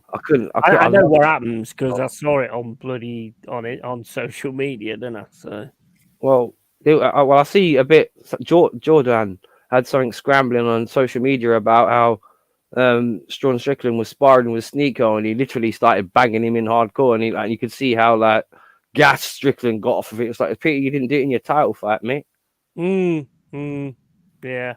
Like I say, I seen how it turned out because unfortunately I was trying to avoid it, and then like when you go on Instagram and stuff like that, you always got one person that like puts a picture up of it, and it's like, oh, you bastard! You've got to watch it straight away before you go on any social media or anything. Jay, what comment was missed? You said you missed my comment, mate. What comment was this? Because I don't have control of the comments. So what comment are you referring to? Where is it? I'm reading just above the Strickland comment from Leroy. It says you missed my comment, mate. Who did? I can't see any comments. Oh, wait a minute. That's was an exodus at the London Stadium. Bubble Pratt sleep well tonight. Was that it? Was that the one you were Bubble Pratt? I just actually I just took that in for a minute there. Like, all right. That's a bit gentleman, isn't it? Bubble Pratt. Yeah, know what I mean? Bubble Prats. Yeah, well, Bubble Prats could be the soft version. Oh, don't, Rosie. Don't get started. My mate last night, he just always gets gas, man. Boo, like, he's one of those ones where he tried to jump on the conversation from the stream before, and it was just, that one was crazy. That one blew that one. Yeah, the one below that. Oh, the one below that, he says. He says there's one more below that. Jay, why are you making us search for comments, man? We're not archaeologists. What's all this? Put in a bloody super chat, £50. No, don't. Oh no, no, you can on my channel if you want. If you can drop a super chat of 50 quid, he speaks for himself, all right? Drop it. Oh no, that's all right. I haven't got super chats. My bad, sorry. No, I don't like the super chat thing, to be honest. Never have. I can't find another one. That was the only one I saw. Well, in that case, repeat it. Yeah, say it again. That would be Say a it. better idea. In that case, in comment wise, we're just gonna say pardon. Just please repeat. Say it again, man. Yeah, he does need his own show, DJ Craig. He needs to stop fucking up mine. for a start. Yeti watched the last one. Even Yeti was like, "What the fuck happened on your stream the other day?" And I was just like, "Yeah, one of my mates got hyped." No, he's like that. But the thing is, right, Boo's a lovely guy, but he's one of those ones. Once he wants to say something, it doesn't matter how he says it, even if he shouts over somebody else. Yeah, the amount of times I had to mute him last night. He's a lovely dude, and he's always welcome to speak. But like, dude, pack it in for 2 minutes. Let someone else talk. Yeah, I get it, man. Get it. Oh, dear. Lovely dude, though. Yeah. Oh, Villa should have scored. No. Oh no. You go in front of me. Well, what are you on? I'm on 657. 61.45. So you've just 61. I wasn't watching it. I was looking for right, so you've already missed it. You've already missed I was it. looking for that comment. Because my tablets fucking said, "Hey, you know what, Yeti? Fuck you, mate. It's not working anymore." Absolutely.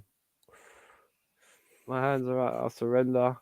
E. Rossi is battling it out with Mama Flossie and losing, apparently. Where's the game timer?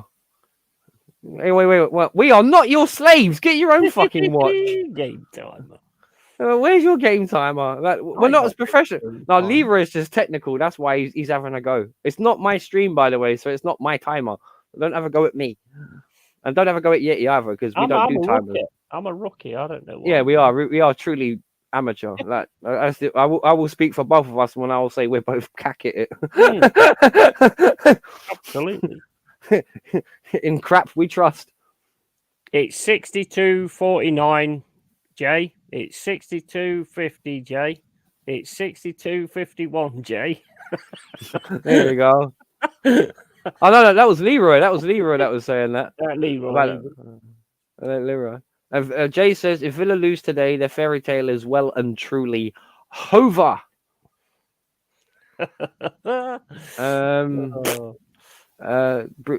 Carl, hang on. Good chat. Who said that? Oh, social battery has officially run out. Take care, all. Have a good Sunday evening. Oh, in a bit, Carl. Yeah, take care, Carl, mate. Take care, brother. Battling over Bruno Guimaraes, Wolf told her, "I wish Arsenal got him." Well, good player. Yeah. I'm very disappointed in you, Yeti. Do better. Whoa, hey, whoa, wait, whoa. That's quite strange because everybody I've ever met always says exactly the same thing. I'm very disappointed in you. I think I must be doing something wrong. I'm not even gonna get started on the tale of woe that implies, you know. It's like, are we going in another pony ride? Like, you know. Take care. See you, Rossi. See you, buddy. Yeah, big up, Carl. That was always on my school reports.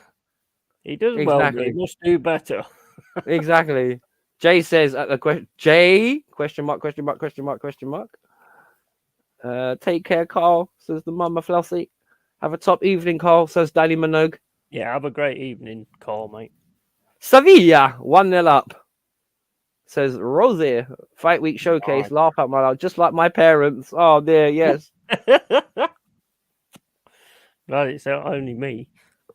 They say my parents used to say the same thing, but I survived the crash. You know what I mean? Like, no, I'm joking. I'm teasing. My parents used to say, "Get out the fucking house, you scrub."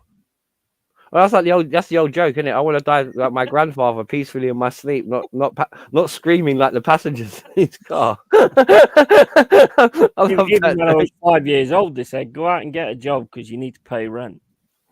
Oh dear, man. Mum and Dad. I was paying rent from about 15, 16. Well, I owed him it anyway.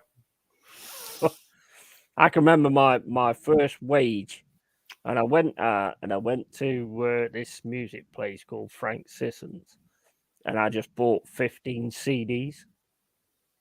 You know, because it was like my first wage, first time I'd earned money and stuff like that. I just went and bought 15 fucking CDs. Fucking awesome. Yeah. Now, Jay, I've apologized for Bants on several occasions. That was a mistaken identity. Right, okay, but yet he looks confused, right? If you actually see in the chat, it says, I haven't seen Bants for a while, my old timer friend, right? Just for about a month, Bants was convinced that was his mate Jay, who happened to be I think he was a West Ham fan. Oh yeah, I think I was in the stream when he said it. But the thing is, he actually got it mixed up. Oh, hang on, 1-1. Oh, it's 1-1. 1-1. Bastard, I'm not looking at it anymore. I keep missing the game. That's because the chat's been so fab. It is. It's bloody fabulous. It's fabulous, darling. Totally fabulous. It's fabulous, darling. Right, okay, so 1-1. Nice. I want to see that goal. So I'm sitting here waiting for it because you're a bit ahead of me. Oh Monsieur Danny. my days, that was a right scramble, that. Oh, dandy. Wow. No, fuck it. No, but his celebration. But Villa have deserved it. Villa have deserved it. They've been chopping away the second half. Yeah. I'm going to power up. Oh, well, that's brilliant what he does. Wow. He had some real needle there, didn't he, to do that straight at him. Hey, I'm jiggling me tits, son. Have some of that, son. Have some of that. Awesome.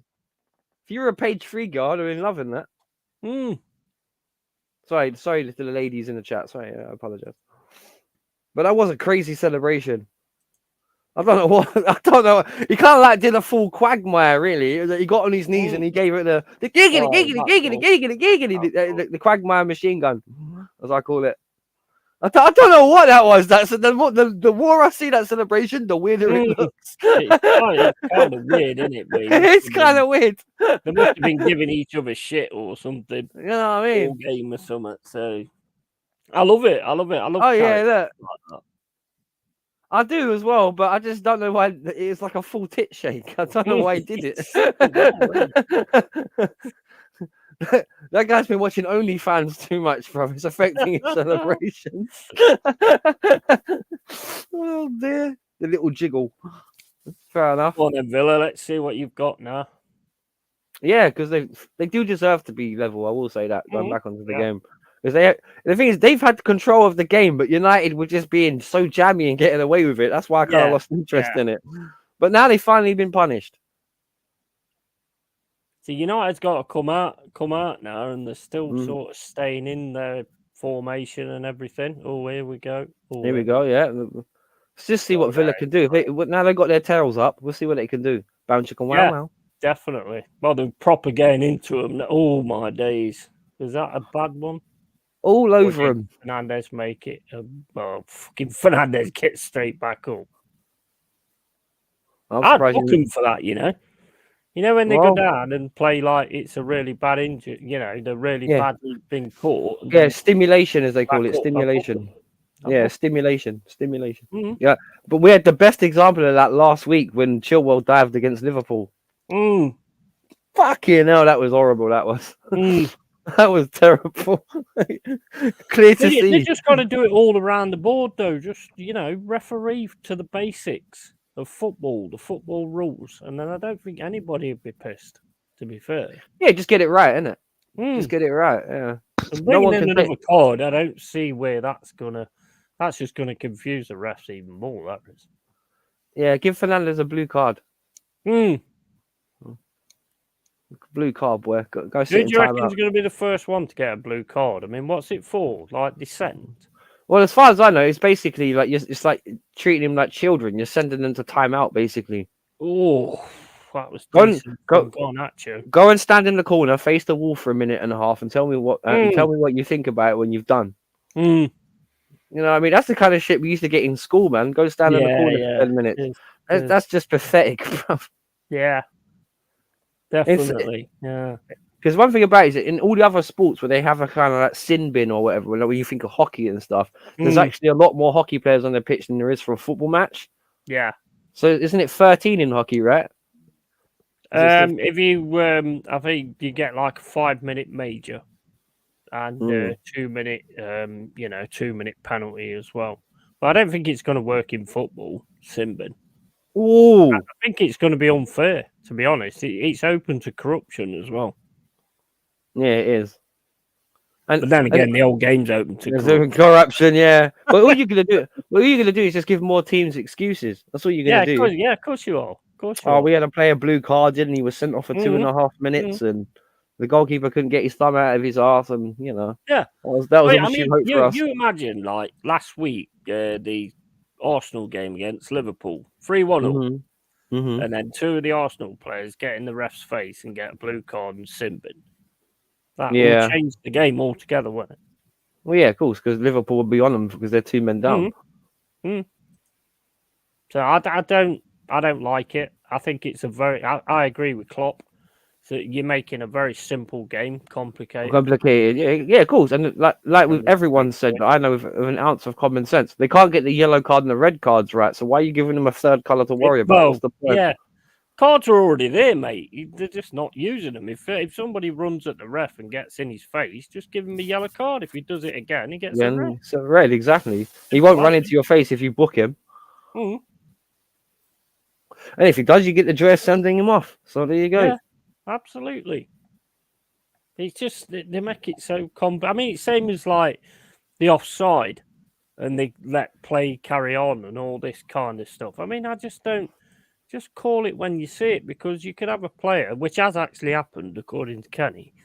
You've got it's offside, but the player runs for it. Good dummy. And then gets injured, Yeah. So if you called it at the time, the player don't bust his arse to actually get the ball, does he? And then that's true. But the thing is, not every runner player gets injured, so that's hindsight more than anything else. I hear what Ken's saying. Yeah, because he's shoulder the wise. I just think it's pathetic, to be quite honest. Let them get them to do their jobs. You see it's offside, just call it offside, and that's it. Well, I'm not being funny. If in reflection of this season, wouldn't you say the rules have been a bit too harsh in certain circumstances? Like when you've had people going over the ball by mistake and they haven't meant to, but they've clipped the other guy. 9 times out of 10, they're getting sent off anyway. So why do you need to punish them more? Just don't be like F1, where you're changing, like making 50 rule changes every season and ruin the sport. Just keep it as it was, and just get the correct decision. That's all. Yeah. Because I'm not being funny. They can change the rules all they like, but if they're getting decisions wrong, left, right, and center, what's the point? Because you never go by the rules anyway. How do you get it wrong when you've got a video? Because we can sit and watch the game and we can call it when we see it. They've actually got that ability to do it now. So I don't know how you get it wrong unless it's corrupt. Well, there you go. Bollocks. There you go. Right, the best one for me was that one when the offside goal was off, like when it was onside, and the VAR said there was nothing wrong with the on-field decision because they thought the referee had given a goal, and it turned out the referee had given an offside, and they didn't even bother to correct him. Yeah. And the fact, what about? I mean, this one still. I don't get this one still. The one against Dyer, where his hand was behind his back. And his hand, they gave him a penalty. Well, yesterday, you mean when it comes off the back of his head? That was 2 or 3 seasons ago, I think.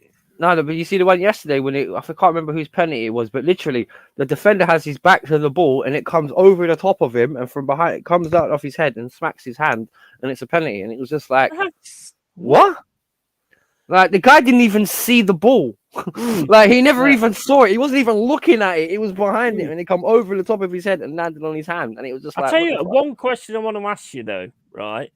You know the Awonyi thing yesterday, where he's like, I mean, to me the goalie goes for the ball, he doesn't get the ball. Oh, the penalty in the first half. Yeah. And Awonyi catches him in the armpit and then goes down. Awonyi made a lot of that. I'm not going to say he didn't. It was to me, he made a hell of a lot of it.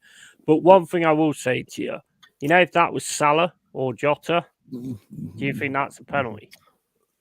Well, if it's any Pep team, definitely. Any Pep team. But the one thing I will say is, in terms of the letter of the law and how because I see penalties in old school view, the only thing I would say, you did lose control of the ball, and it was going off. So it was one of those ones, and I'm not being funny. How I see football, and I want to be honest here. If you catch the goalkeeper in his armpit, look at the state of that guy's here. right? If you catch that guy in his armpit, Sideshow Bob. like it's just my days. Don't look. Don't sideshow Bob. But no, mate. Did you think it was a pen? Well, you know me, I'll always call it real. I thought you made a hell of a lot more of it than it should have been, to be honest. I thought it was one of them where you keep your foot in, you know, where you drag your foot, so it makes you go down. If the goalkeeper had caught him with his hand, then yeah. But he catches him with his armpit. How's he supposed to stop that? Well, yeah, this is it. You know what I mean? The player actually hooks him, so it's the other way around, isn't it? He makes contact with the goalkeeper. Yeah. But the only thing about it is, I will say this, on Forest's view, the goalkeeper didn't get the ball either. So it goes... It's a 50-50. You didn't get it on the day. So, you know. But the thing is, it's not one of those ones you're mad about, because it's like, well, you're giving the benefit of the doubt, you know, that kind of thing. But if you want to talk about... If we got it, mate, I'd have been celebrating off. Oh, Lord. How did Villa not score? How did Villa not score? Yeah. Terrible shot. What are you doing? Bro, he's on his own in the box. You get the ball back at your foot and you kick it into the floor. Look at this. Premier League finishing at his best, mate. Kick it into the floor. Mate, I'll be back in a sec. Yeah, no worries. Anyone else thinking Villa should be winning this game? Be at least 2-1 up? Or is it the quality of their final third is just letting them down right now? Because on another day, they could be eating Man United a lot. And I kind of see why we beat them 3-1 now. Jeez, man. This Villa team looks toothless at the minute. Jay says, Mike up the referee is the one change we want to see. I fully agree with that. I would love to see what these refs say. Well, obviously, you can't broadcast all of it because we'd be... they'd probably get banned, to be fair to them. Should be 4-1 up. Very poor up front, says the DJ. Very much agree with you there, sir. Villa have been a bit toothless. 3 yellow cards for Villa's 2 for Man United. Well, at least they're up somewhere. You know, Jammy United, man. They shouldn't even be 1-0 up. Or been 1-0 up, to be fair. Definitely against the run of play. Onana may be United's best player today. Garnacho has been trying. Villa 58% possession. That doesn't surprise me, Rosie, because they've just been sitting back. It's been mostly Villa. They're just countering them, really. Oh, poor from United. Absolutely poor. Just give the ball away, man.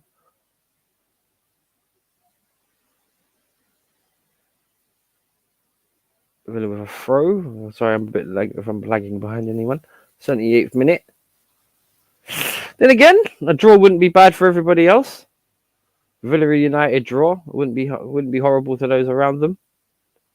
Oh, nice little run. Oh no, Onana sweeps up. The ex-Arsenal man trying to make the dart into the box. Rosie says she's on almost 80 minutes. Well, I'm on almost 80 minutes as well. So close. Oh, nice little flick. United haven't really done anything in the second half. Slow. Yeah. Cross the way. Villa come away with the ball again. Oh, nice touch. Oh, good strength. Good pass. Villa on the break. Oh, Lord. Who was that? Bailey. You know, like, calm down, boys. Calm it down. Calm down. Villa might bottle it if they miss these chances. Yep, I agree. You got to take it when you get them. It's been a bit sloppy from Villa, to be honest.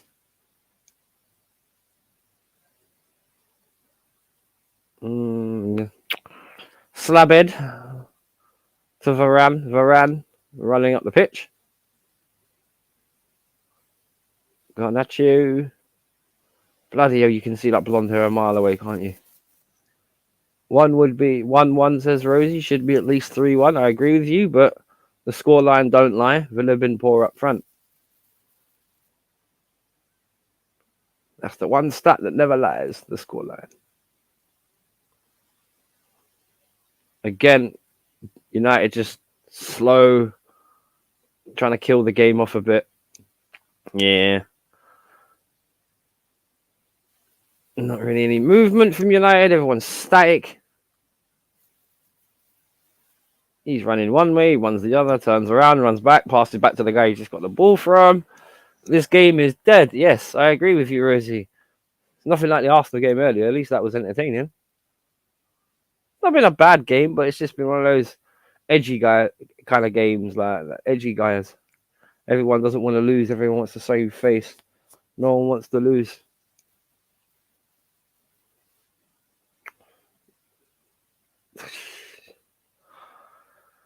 Yeah, Villa stop pressing. Are they happy for the draw as well? Because they're not trying to shut United down either. They're just letting them have the ball.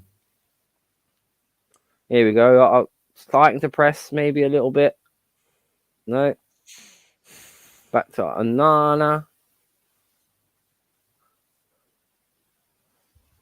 Everton, Women's 7, Forest 1. Yeah. Great game, that. Especially for Everton. Yeah. Ooh, United. Ooh, suddenly United tried to speed up. Garnacho. Ooh, nice little run. Soft shot. Can you remember a time when you had like all the games at the weekend and you get at least 6 or 7 of them that was like exciting? Yesterday. Well, I mean, it was all right, but I mean, like back in the day, you know, like your game against Tottenham. Which one? And I was like, that's one of the best games The 4-1 I've seen for a long time. Yeah. You used to get them all the time. Don't know because of this bullshit sitting back and all that crap. Well, it's just modern football. Welcome back, Jezza. Welcome back, sir. All good. All good. Good. Good. Hope Mr. Lee Gunner's new glasses are well and he can see now. Yeah. He was struggling there for a bit with the old eyes, but yeah, it's all good now. It's all good. Everyone makes sense. Everyone keeps on saying looks like Deirdre Barlow now. All the little everyone's rocking the pictures because of the glasses. Well, I think I've had that gag as well. When I first got glasses, I got called Deirdre Barlow a lot. So yeah. Yeah, but when you look up, I've just done the player ratings with him, and when you actually look square on, big old Rosie, 12 likes. They're no different to mine. When you're away, it looks like they're a lot bigger. They're not. But yeah, big up to Lee. Yeah, absolutely. He's doing some content tonight, that's for sure. Fair play to him. Okay, yeah, he's watching Taylor Swift. He's got to be 5:30 in the morning. He's going to be streaming to. Yeah. Wow. You know, Sunday. Ooh. Yeah. Well, I don't think we'll see much of him till tomorrow evening. Who's in the Super Bowl anyway? I ain't got a clue. No idea, man. Cereal. San Francisco 49ers and somebody else. Oh yeah, Nigeria, Ivory Coast, AFCON final tonight, isn't it? Who is it? Yeah, it's a lot of Green Bay Packers. Bye, Mama. Don't know. Take care, Mama. Right, I do. Let me have a look. Super Bowl. Super Bowl. The only thing I say that is Super Bowl of cereal or something. Yeah. Super Bowl. Ready, Breck? 49ers and the Chiefs. Oh, the Kansas City Chiefs. Oh, neat. I'll be well pleased. A team are in it again, are they? Kansas City Chiefs. I don't mind American football, actually. I think it's quite exciting. I don't understand it, to be honest, but well, it's basically just, whenever they get a play, they have to get 10 yards. And if they get 10 yards, then they get another basically another 4 opportunities to get another. Oh 10. no, no! You know I told you United would jam it. They actually, yeah. Yes, they have. Yeah. McTominay. I knew. What did I say about Man United would jam it? Mm, I Yeah. knew it. I knew they would. But to be fair though, Villa have been poor all up front. challenges. United are back. Yeah, innit? Better not play like this at the fucking FA Cup. What against you? Like, you beat them. I would hope so. Bloody. I Let's want be that honest. one badly. United have been crap. Well, this is Villa's. Villa's let them off the hook more than once. They're doing that a lot, aren't they? Really. Big up to Andrew It's the- Barrow as well. It's the McTominator. Yeah, it's poor defending there, man. That was awful. Poor defending. Just let him Awful. straight in, haven't they? Well, that's the thing that's been pointed out in this game, that Villa they're missing 3 of their centre backs. So it's one of those ones where that's their weakness at the minute. If this was maybe a month ago, they see this game out 1-0 maybe. So Yeah. But their home form's starting to crumble now, though. I think the Unai Emery effect has worn off now. They need to trust the process. Well, like Jez said, look how simple that was. And this is one thing I hate about a goal like this kind. It's the one where every defender is ball watching and no one's looking around them. Nope. Same as the Gimaresh goal yesterday, isn't it? Because look, he doesn't even have to jump to header it. He's just standing in front of him. What are you doing? Like, get in front of your man. Poor zonal marking, mate. Poor zonal marking. Can't expect anything from these bums. Yeah, that's poor, poor defending there. Top 3 are breaking away. Starting to look that way. Yeah. Unlucky yesterday. Yeah, it was a good game. Think probably deserved the win. Big up Andy Bow. Yeah, 100%. You definitely deserve it. It's only just though, because Forest, they were unlucky yesterday in a couple of ways. Because you would have thought 1 or 2 of those ricochets would have gone in. Because there were a lot of ricochets in that second half. I think I was happy with the attack, but the defence, oh my days! I mean, it's so much lack of concentration in that. With a player like Bruno wherever his name is, as well, he's just mental. Can't do that. So me and Yeti were just speaking about how if it was a Liverpool or a Pep's team, that would have been a penalty. If Yeti's read your comment, I'm not sure yet, but yeah, it's 2 of one, half a dozen of the other, bro. Really is. It's so because back in the days, none of those penalties would have been given. To be fair, because you had to get wiped out properly to get a penalty back in the day. I stand by what I said. I don't think it was a penalty at all. Old Emery's Would I have took it if they'd have give it? Fucking damn right. But it wasn't, in my opinion. But I would have had it if they'd have give it us. What was that, Jezza? I said Unai Emery's not happy. Put on that anyway. He's not going to have a good evening for sure. If they lose. No. Villa has squandered so many chances, though. They have squandered a lot of chances. Starting to lose it a little bit, aren't they? Well, yeah, the frustration's kicking in, isn't it? Because they've huffed and they've puffed. Oh, straight at Onana. Oh, no. For me, he's actually been United's best player today. Strangely enough, it was actually, that sounds crazy to say, but I think Onana's probably Man United's man of the match because he's put out fires and he's run out of his goal when he's needed to, and he's not made any mistakes. So, other than that, on McTominay. I think it's been easy to defend just against Watkins. So maybe if you've got to put somebody else on. Yeah, I agree. Yeah, Villa have never quite sorted out the attacking back. Their wingers haven't done enough for me, Villa, today. Bailey's not really got into the game, but they're missing guys like McGinn and stuff. Because I thought, is McGinn playing, or is he just tired? He is playing, but he's not. He's normally the one that runs them on, sort of thing. I don't see much from him though in this game. To be fair, Villa look very flat. If that's an expression. Hang on. Coupon is gubbed. Hoffman didn't score. Well, there you go, Rosie. Another weekend over. another coupon in the bin. You'll get a winning Another one again soon. 50p down the drain. You know what I mean? Like, what's 50p, eh? Yeah, exactly. Oh, well, I only used to do £1, and I did win £120 at one point, Oh, don't. and then won fuck all again after that. So stop Now listen doing to this. My mate did a weird accumulator a couple of weeks ago, like 3 weeks ago, where he bet 50p and he got 700 quid back. it. Mm, I mean, it was one of those jammy ones. It's like, how did he get that one? yeah. Jammy gets. Mm. Yeah, but But, do you you know. ever bet, Jez? Huh? Do you ever bet? No, not very often, mate. I'm not a gambler. Mm. No, I'm not for me. I have had the odd punt now and again. Mm. I, Yeah. if Arsenal were in a cup final, I'll put a little bet on. But nah, not really, mate. No. I got totally screwed on one of them. Absolutely screwed. It was for £500. It was like a few things to happen. It was a City Arsenal game. I think it was a cup, and it was for Fabian Delph to get sent off and El Neni.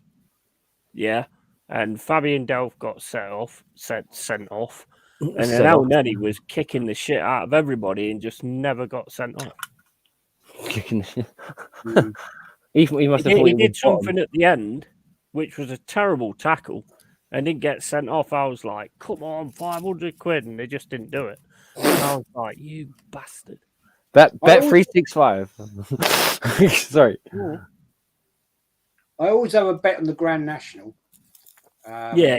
The only reason is when I was a kid, my granddad used to like the horses, and Mm. at the Grand National, we always say, right, pick a horse, and he always put a bet on for the grandkids, right? Yeah. Got on like 50 pence or something, something like that. I can't remember. And I was such a jammy bastard that the first time Red Rum won it, I won it, and then Red Rum again, and then I'm trying to think of some of the famous horses that have won the national, and I used to quite often get them. Yeah. You might get like a £3 return or something on the bet or whatever it would be, and it'd give me the money, Mm. And I remember once when I was about 12, something like that, and the horse I picked won the Grand National, and he said, right, that'll pay for your next match ticket at the start of the next season. I remember saying to him, well, I've got to spend my money on a match ticket. And it was like, match ticket for me back then was like about, I can't remember, £1.75, something like that. Mm. Yeah. I go, well, I've got to pay for my own ticket. And he, Bet you're glad he did. Mm. No, he always paid for my mum. My fucking horse on the Grand National always fell over on the first fence. Every single time. Every single time I picked an horse, it always went on the first fence. I was like, oh, fuck this for a game of soldiers. I'll keep my pound. I've never been in a betting shop in my life.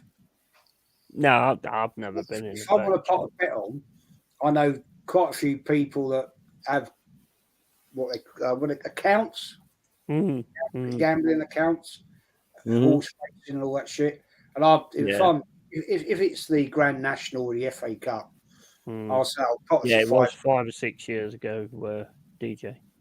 I'll say put us a £5 on this one horse for the Grand National, or if it's the FA Cup, if Arsenal are in it or whatever, I say I'll put a £5 on Arsenal to win 2-1, 3-1, whatever.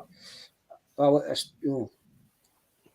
and big up Rights Wildlife. Mm-hmm. Big up, bro. Yeah, I wouldn't know what to do to betting shop, to be honest. No, I've never actually been in a betting shop. I've always sort of done it online. But there's so many times where I've done it where I've won it. You can see I've won it, but the ref don't do it, and I'm like, oh, fuck this for a game of soldiers. Mhm. Yeah. Yeah.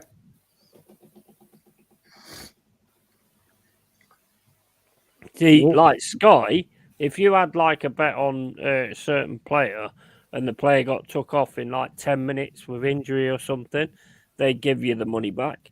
So I did it on like Paddy Power and it happened on there. So I turned around and said, well, you know, I had this, that, and the other. And he said, well, you know, the fact he wasn't on there, he couldn't get an assist, could he? And I went, well, he went off in 10 fucking. I went, oh, fuck off. It's only £1 anyway, so whatever. Big up to Anthony Herbert as well, man. Big up, Anthony. Good to see you, my friend. Good win today, buddy. Mm.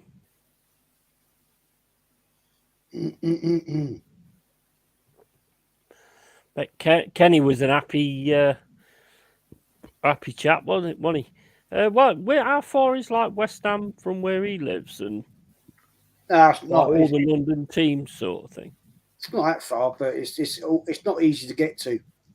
It's out on the limb of East London, so he's got to get. I think he buses and he, I don't know. I think to get there he buses it and then gets the tube. Yeah. I think. He would have probably. Oh, sorry. Back in the day at Upton Park, it was easy to get to. It's easy. I love Kenny, mate. I mean, you know, for him to be there and see like a 6-0, just gives him all that respect that he just keeps going. So yeah, big up to Kenny Ken, man. He's fucking absolutely awesome. And it's like, you know, he says exactly the same things as you say online and things like that. Funny that nobody ever goes for him, innit? It's the size of the guy. No, I mean, make a big mistake doing that, mate. Exactly. 100%. You can see it. Jezza is man of the match today for Arsenal. Rice. No, Jezza, who is man of the match today for Arsenal, I mean. Rice, for me, 10 out of 10. Bossed it. Yeah. Absolutely Definitely. bossed it. Do you think Odegaard was... I thought Odegaard was pretty good as well. I gave Odegaard a 9. I gave Rice a 10. Yeah. I tell you my player ratings. I gave David Raya 8. Yeah. Ben White 9. Saliba 9. Gabriel 9. Kivois 8. Odegaard 9. Rice 10. Havertz 8. Saka 8. Martinelli 8. Trossard 9. Nice. Well deserved as well. He's very difficult sort of pick a man of the match, but I think you're right with Rice. I sort of had Rice, Odegaard, but I think Rice was more the man of the match because obviously he controlled it. And his goal, oh man, his goal. And his delivery for the third goal on Gabriel. I mean, Gabriel didn't even have to move for that. He was hit straight on his nut, and he just went bonk in the net. I mean, that was classic. And the other reason I gave Rice 10, man of the match, it's back at his old stamping ground. Yeah. So the home crowd could be on him, and he silenced them. Yeah. And at the end, and when he scored his goal, they were applauding him. Yeah. You know, if you've got your old crowd applauding you, that says it all. Because, fair play, man. Great purchase by Arsenal on him. A lot of money, 105 million. Is he worth it? Bloody right he is.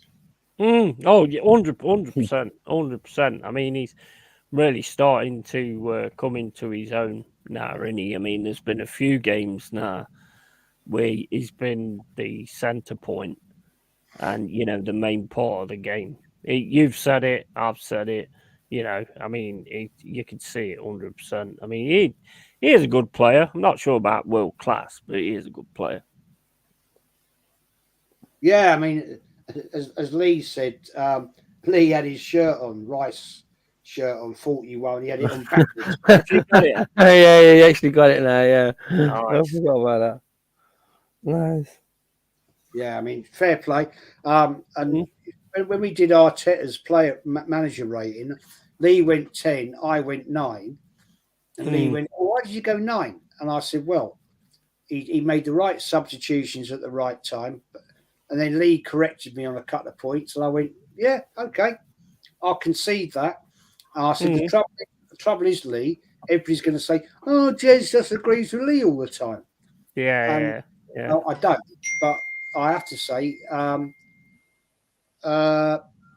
yeah, fair play. Lee said, well, you forgot about this, you forgot about that. And I went, yeah. So I changed it. I said, yeah, I'll give him a 10. Yeah. And this fact that all the Arteta section, oh, you and Jez, you hate. No, what it is, we want success because Lee and I have seen success. And a lot of these clouds. There's a guy in the chat the other day, my chat. Oh, I've supported Arsenal since 2006. I've never seen us win the league, but why are you hating? Well, because I've actually seen us win a fucking league. Yeah, exactly. Yeah, the answer's in the question, really. You haven't seen them win a league. Yeah. For those that have, they want it again. It's a simple explanation, really. Who the hell is that little muppet, right? To sit there and talk to me about having seen Arsenal win leagues and FA Cups? Yeah. Well, I've been watching. I agree with you totally. I've been watching this club since 1967. So I mean, I expect us to win. Because I've seen us win, and I've seen us under the Wenger era. Then it was either us or Man United, So come on, man, seriously, I've supported since 2006. I've never seen us win a league. Why are you hating on Arsenal? Well, I expect this. Take care, Jay. Big up, bro. Take care. Probably a bit late on that one, but yeah, I did say goodbye anyway. What do you mean burn my eyebrows? What DJ Crane's talking shit again? He's got his fishing rod out again. Honestly, some of these people, man. Yeah, you're always going to get that, aren't you? I mean, a lot of our fans are going on about that we was beat by a decision yesterday on the on the penalty, and it's like, well, we wasn't beaten by a decision at all. We was beat by a team that came to give it the same that we was there to give it. And we didn't defend very well, at the end of the day. So we lost, and that's how the game goes. Yeah. No, you can't put it any other way, can you? Really? I mean, if you don't do what you need to, I mean, I thought our attack was fantastic. I just thought we was kind of trying to force it. You didn't command the midfield. I said that on the watch. Yeah. There was points where you kind of getting it down to the wings, but the crosses that was going into the box was just not good enough. Well, when you did on the couple of occasions when you did take the midfield, you scored. Yeah. But when you did, you were like too weak. In my opinion, I mean, it was a good game for a neutral to watch. I won't deny it. I enjoyed it. To be fair, it was a good watch along. It was a great watch along. Great debate. Great chat. But the fact is that's what cost you. Unfortunately. Well, it's always a pleasure to have you on the watch-alongs, and you, Wolfie, as well. Si says, damn right, Jez, probably the same mug who asked Yeti if he would still support it was. Not relegated. Well, I mean, you are... These colours don't run, mate. I mean, so at the end of the day, if we get relegated, we get relegated. I'll still be there with them. Well, the thing is, you support the club no matter what, isn't it? Of course you do. It's your club, so you're not going to walk away.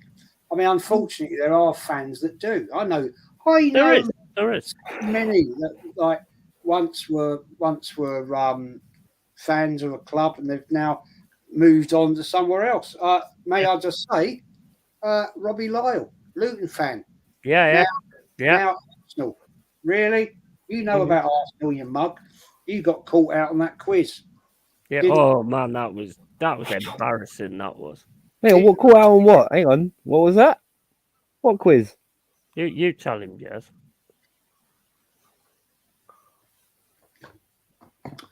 Robbie Lyle's on a quiz, and he got asked certain questions. One of which was, when did Arsenal move to the Emirates? He didn't know. Wasn't that 2007 and 8 when you guys had the red kit for your last year at Highbury? Even if it wasn't that right? So how comes he didn't know? 2006. Or was it 2006? Yeah, because you had your proper claret red, didn't you, for your last commemorative year at Highbury? I remember that kit. That kit was beautiful because you had the old school colours, didn't you? You had the deep red and what did you have? Was it white? The white O2 sign? Gold. Was it gold? Oh, it was gold. It was gold. I remember that kit. That kit was lovely. Yeah, but I didn't know Robbie had been asked that. And couldn't even guess that. But got so many things wrong. So many things wrong. Oh, Julian, that Julian guy, I want to slap him, man. I just think, where did they find this brother? That guy gets on my nerves. I can't stand that dude. I can't stand. Such a liar. He's such. I want to Benny Hill him. That's what I want to do. What, Julian? Well, wait, on the head, like, yeah, I see the logic. Put the music on my phone. Just keep slapping him on the head. Well, the thing is, I faced him out at that Sophie show. A year or so back now, maybe 2 years ago now. And he's given it all a big one about the 89, blah, blah, blah, blah, blah, blah, blah, blah, and all that bollocks. And I just took him to the cleaners because he didn't have a fucking clue. You know, I mean, you know, he when I said to him, well, how did you get a ticket? You weren't a season ticket holder. And he was like, I'm like, well, answer then. DJ Crane. Take care, buddy. You know, I'll listen to anybody about Arsenal, but don't try and bullshit me. You know, sorry. Oh, that question, what you was on about that Robbie Lyle was asked. That's like asking me, like, what years did we win the European Cup? Yeah. If I don't know that, then... Well, 79 and 80, wasn't it? Exactly. Even I know that. Come on. But I mean, how can you not know things like that when you've got a channel? I mean, don't get me wrong. I don't know when they left Highbury, but then again, I'm not an Arsenal fan. But you're claiming to be an Arsenal fan.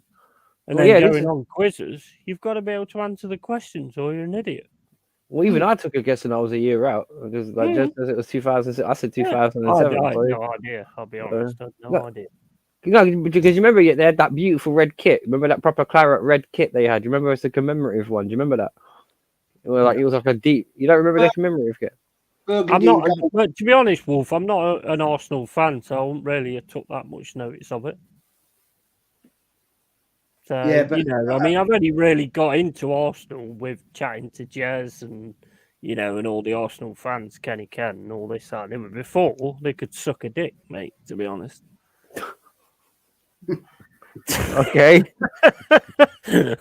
Present company excluded, of course. And he wouldn't say that to Kenny. I'm just being straight and honest, mate. You know what I mean?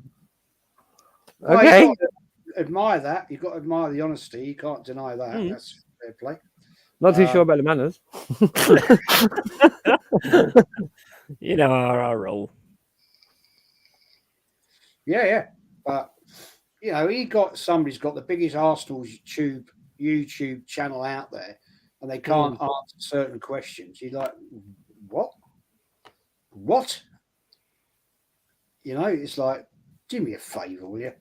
Seriously, it's Donald. Oh, Donald's here tonight again.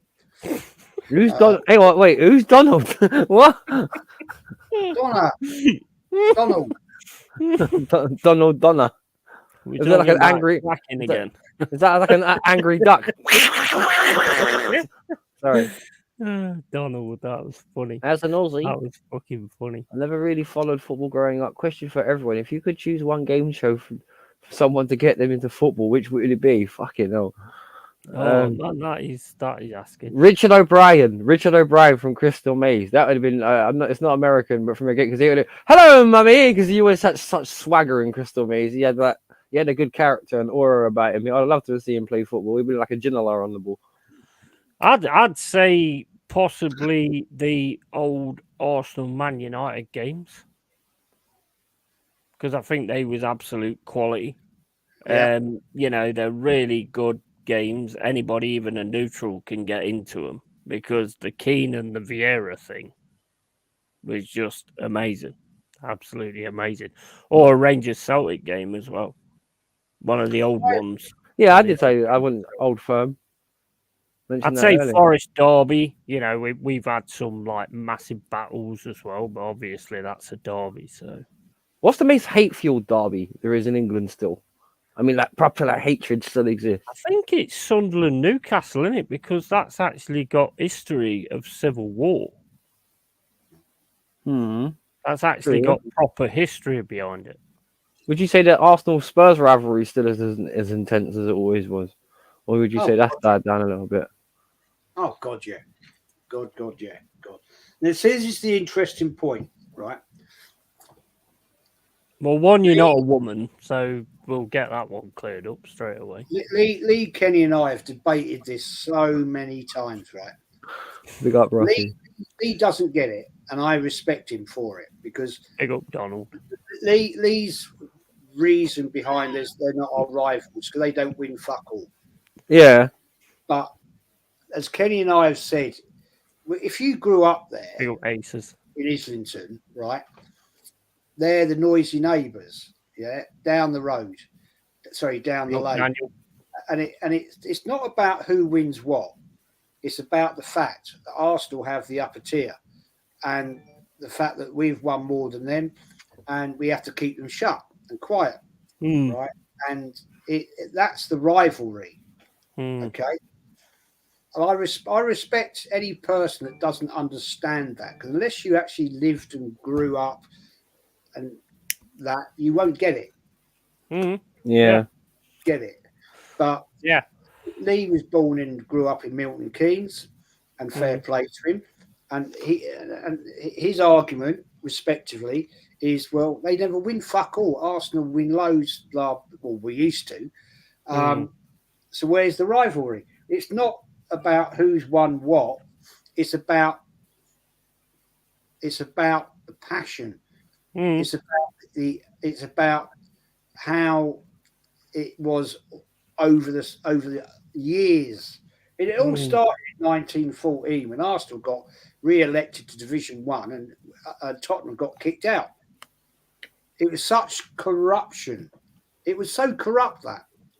It was so corrupt. It was only because Arsenal had the influence with one of our directors that owned the newspaper, The Athletic, and they put out a poll to who should be put back in, and Arsenal won it. And that's where it all started. That was all the rivalry, the anger, the upset. And I get that. But the thing is, when you like your grounds are only like a mile and a half away, and you've got the two biggest clubs, as was once in London. That's before Chelsea hit the big time. That's where the rivalry is. Yeah.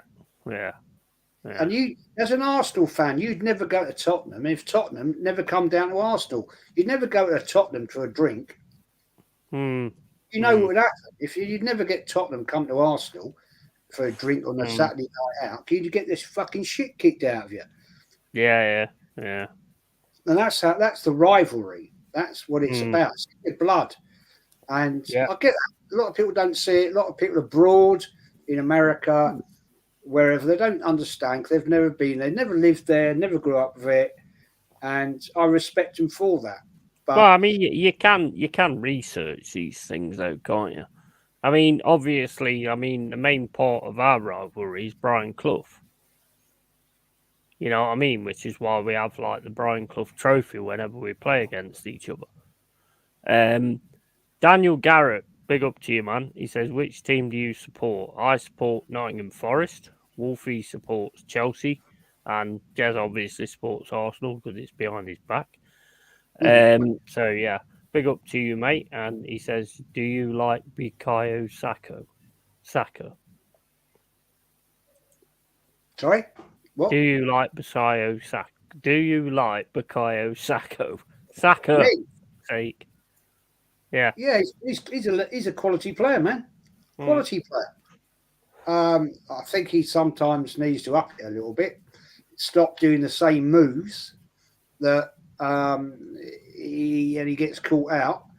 But he's a quality player, mate. I think he'll go on to become a great player. He's not there yet, but I think he will. Show that comment. AFTV Julian was saying that Arsenal are favourites to win Premier League title. That one's to you, Jez. No, we're not favourites, are we, Julian? Let's get it right. You're just a fucking idiot. At the end of the day, we're in a fight. We're in a fight. And I'll make a statement right now. If we can continue to play as we've played for the last two games, Liverpool, West Ham, then we're in the mix. But I said this the other day. The fact of this, if Man City go on to win every game with their game in hand on us, right, they will win the Premier League. Yeah. You've also kicked Liverpool up the arse.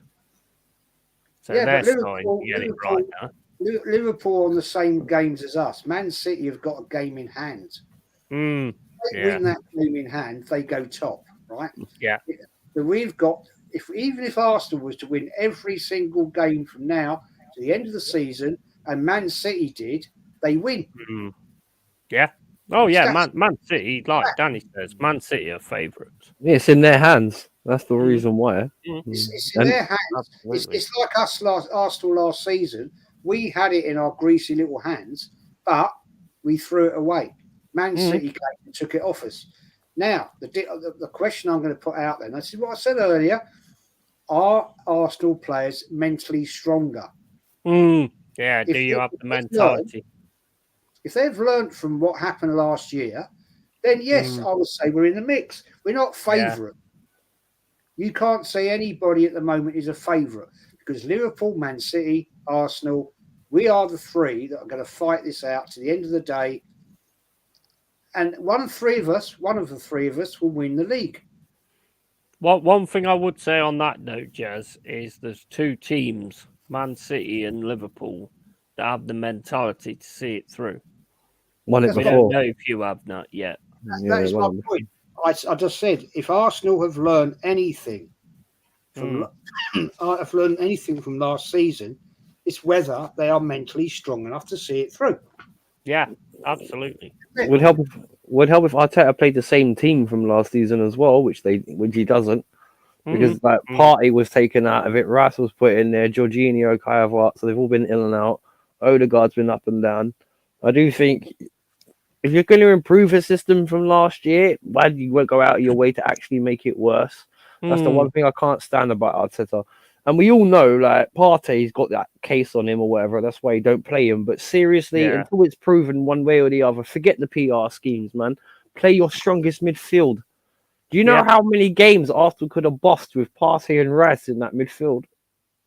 I've actually heard, though, he's under house arrest. Well, whatever the reason is, man, I'm not being funny. It's innocent until proven guilty. So unless it's like he's absolutely like, unless it's just PR from the club, unless he's absolutely like impossible to play him, like play the guy because he's one of the reasons. If he's under house arrest, mate, it's impossible to play him. Don't make out he's injured when he's not, then, because you're lying. Yeah. Well, I agree with you. So it's a PR club. So it's one of those ones where, but with Arteta, and this is the one thing that annoyed me about him, right? And as a person, as a neutral, if you like, with Arsenal's system, with Xhaka, he was this guy that used to sit in the double pivot with Partey and like provide defensive solidity. But when they needed an extra body up front, he would run up and do that job. Now, unfortunately for Declan Rice, he's been given a combination of both jobs. We're in a system where you need one guy doing one job and another guy doing the other job, not one guy trying to do all three roles, because it's impossible. And that's why sometimes you see him cut a frustrated figure because he's got no one to help him. Now I appreciate that, Arsenal had a good performance, but for me, last week, the best I've still seen Arsenal play was against Liverpool, because with Jorginho sitting in there with a pivot with him all the time, he always had someone there to work with. In terms of if he had to pass to someone, Like, you know, he could pass to Jorginho and make a run, or if he needed to help somebody else out and get him out of a jam, you know, Jorginho was there like to pass to him, and then he could like try and power up because Declan Rice can run with the ball.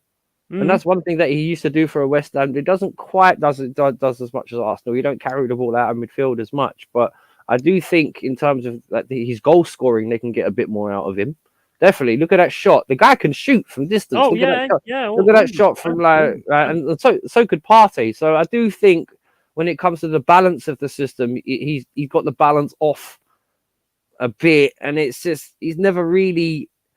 Certain games where he should maybe play two deeper instead of one, he never does, and it's kind of resulted in them being like that at times. And sometimes it's hard to watch. I think from the start of the season when Arsenal got Rice, I think everybody must have been thinking like Rice and Partey in the midfield. Yeah. Oh shit. Yeah. Scary, man. Exactly. Oh shit, and it never happened. And so it was just like, oh okay. Yeah. You know, I'm not gonna lie. There were a time, even though when we had Enzo and we get conceded, I'm still thinking against Arsenal, shit, they got Partey and Rice. That's gonna be a test. And lo and behold, you know, Partey never played, and Conor Gallagher ended up bossing that game, which was weird for 80 minutes. Crazy, so crazy. But yeah, it is. I don't know what's happening with this Partey situation. I don't know. You know, yeah. If there is something going down there, then let's get it resolved. Let's get it sorted and know what's going on. I've no idea. No idea. Shame, no. It's a shame. It would be nice. Okay, as a neutral, it would be nice to see Partey and Rice in the midfield at least once, because it's one of those ones you'd be like, yeah, they could work well together. You know, like keep Partey in the sort of 8 position. Rice in the 8. And then obviously Partey in the 6th position, so one can go up and down. You know, it'd be interesting. It's like because on paper Arsenal have never played their strongest team, which is weird. You wouldn't say that for Arsenal, would you? Like on paper they've never played their strong, not once this season. It's crazy. It's just a mad situation. It's annoying as well. It's very annoying for the fans. It is. You know, I'd love to see them two together. Whether we ever will, I don't know. Personally, I just like the club to be honest about this Partey situation. What is really going on? You know, if there is something legal in the background, just say it. Be honest with the fans. Don't try and lie. Oh, he's injured. Yeah. He's injured. You know, well, just be honest about it and say, well, we've got a problem. We've got this something. It's something that's going on at the moment, and it's got to be dealt with, and we'll leave it to the courts and the lawyers. We've seen it with loads of other bloody footballers. Man United, mate, look at them this season. Jesus Christ. Come out. Right, we can't play him for legal reasons. I'm not sure, right, that whatever's been said that he's done is some reason to stop him being played.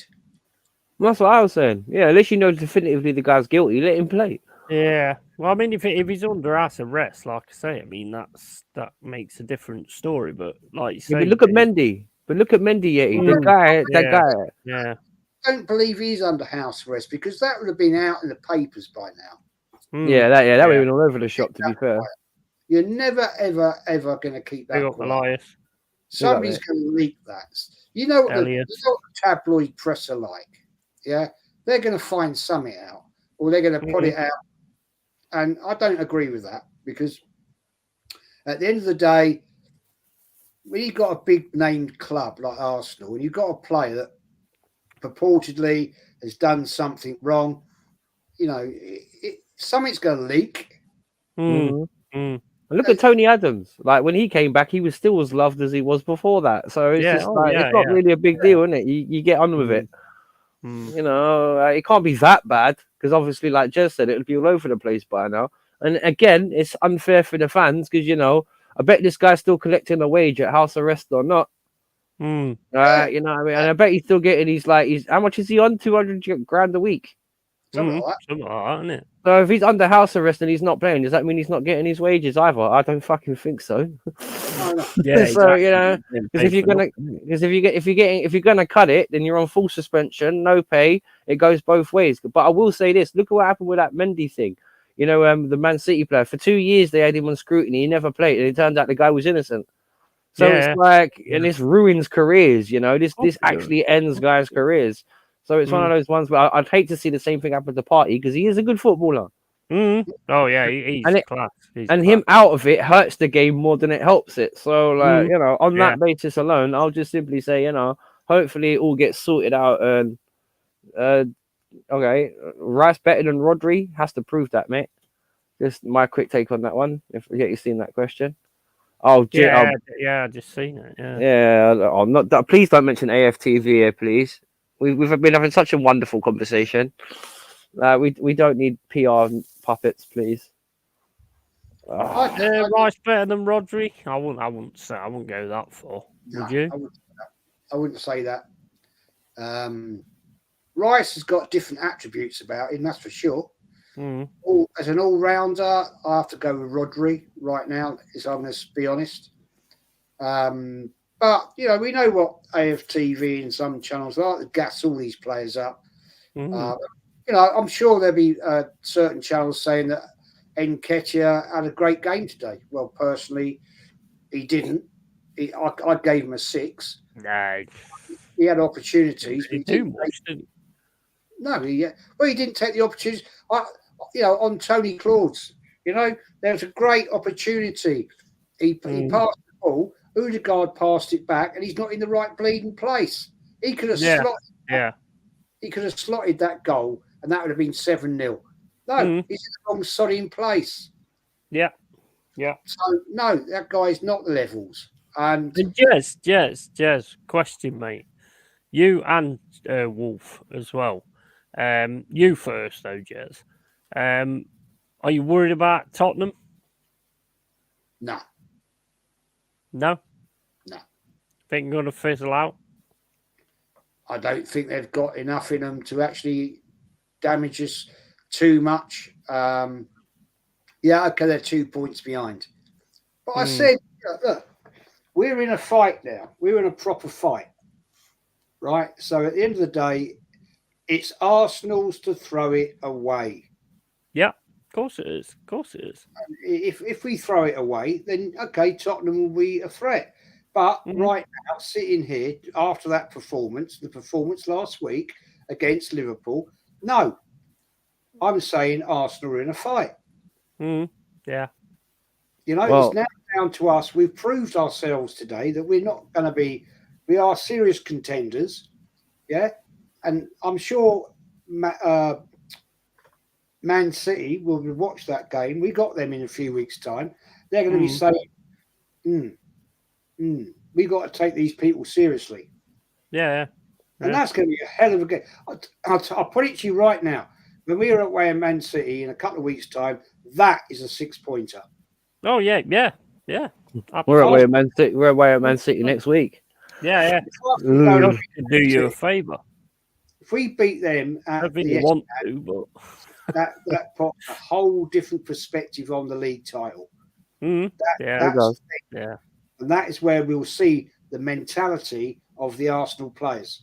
Yes, got better players. What about you, Wolfie? What do you think? What on the Spurs thing? Okay, let me, because I've got to go in a minute. I've got to do some washing. But all I'll simply sum this up with quickly on the Spurs thing is, what do we think of Spurs? Shit. And what do we think of shit? Spurs.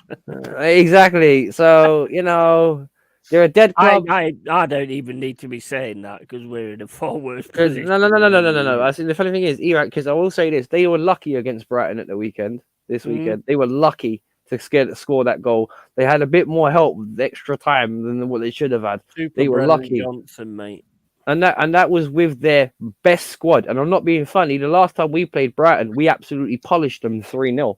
So it's just like, if we're shit and they can give you a run, and I'm not being funny, we punished Tottenham as well. So it's one of those ones where, I do like Ange. I respect the job he's done. Are they going to have the squad to go the distance? It was coming from a Chelsea fan that's rich. Of course it's rich because we've got European Cups and Premier Leagues to back it. What you think because you finished third or fourth, you've achieved? You know what I mean? Right. Be like Jez and us lot, right? In terms of first or nothing else. Yeah. That's it. Like if you're not first, you're not a winner, you know. Right? I don't know how anyone else in the Premier when Pep Guardiola has bossed this league for 4 seasons in a row almost. I don't know how Arsenal, Man United, Liverpool, or Chelsea fans can say anything because Pep's gone. So who has anyone else got a right to chat shit?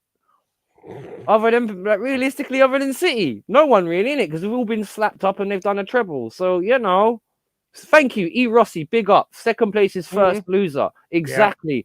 Yeah.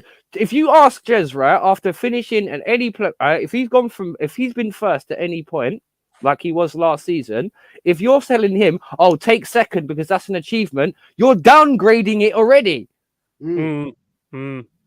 So don't come talk to me about coming from a Chelsea fan when you don't even have mentality.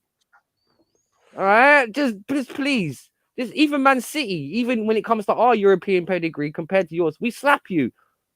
Even though you've got a lot of Premier Leagues, yeah, great. 4 European trophies to your 1 over the last 10 years. Shh, you haven't got pedigree yet. Be quiet. Yeah. Yeah.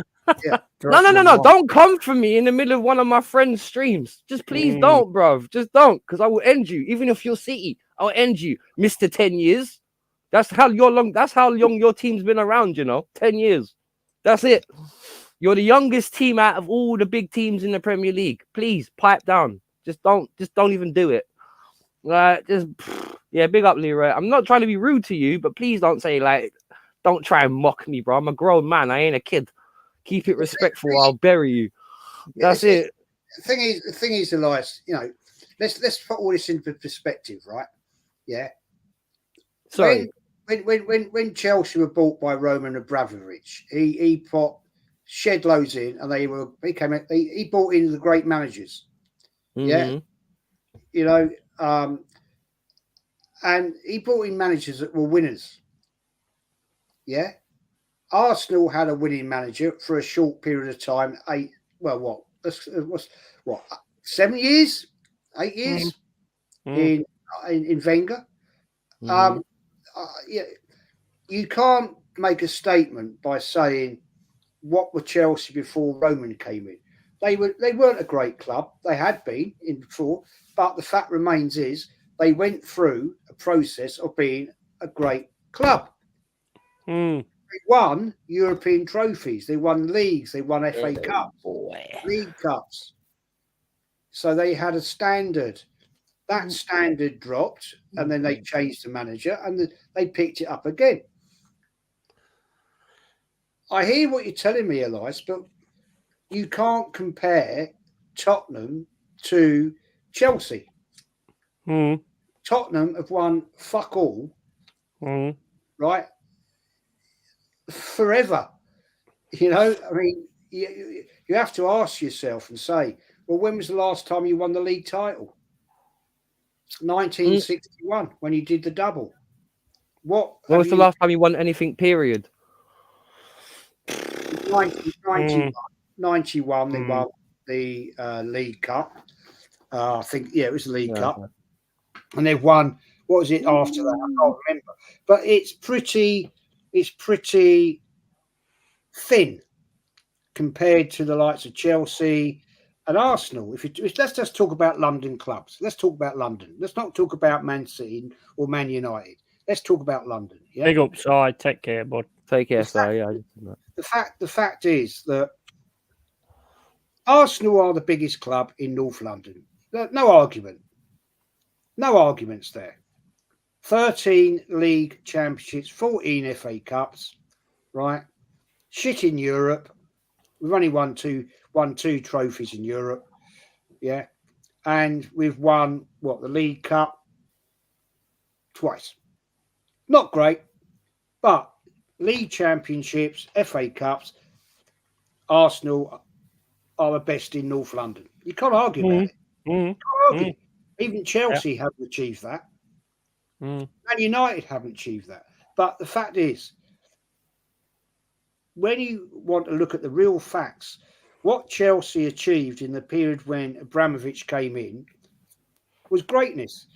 So, okay, they invested billions of pounds, and they you can't say they bought the titles, you can't say they bought the European Cups, right? The fact is, they bought the players. They bought the players, and they had the right managers to win. That's the difference. What Tottenham have done is not done that.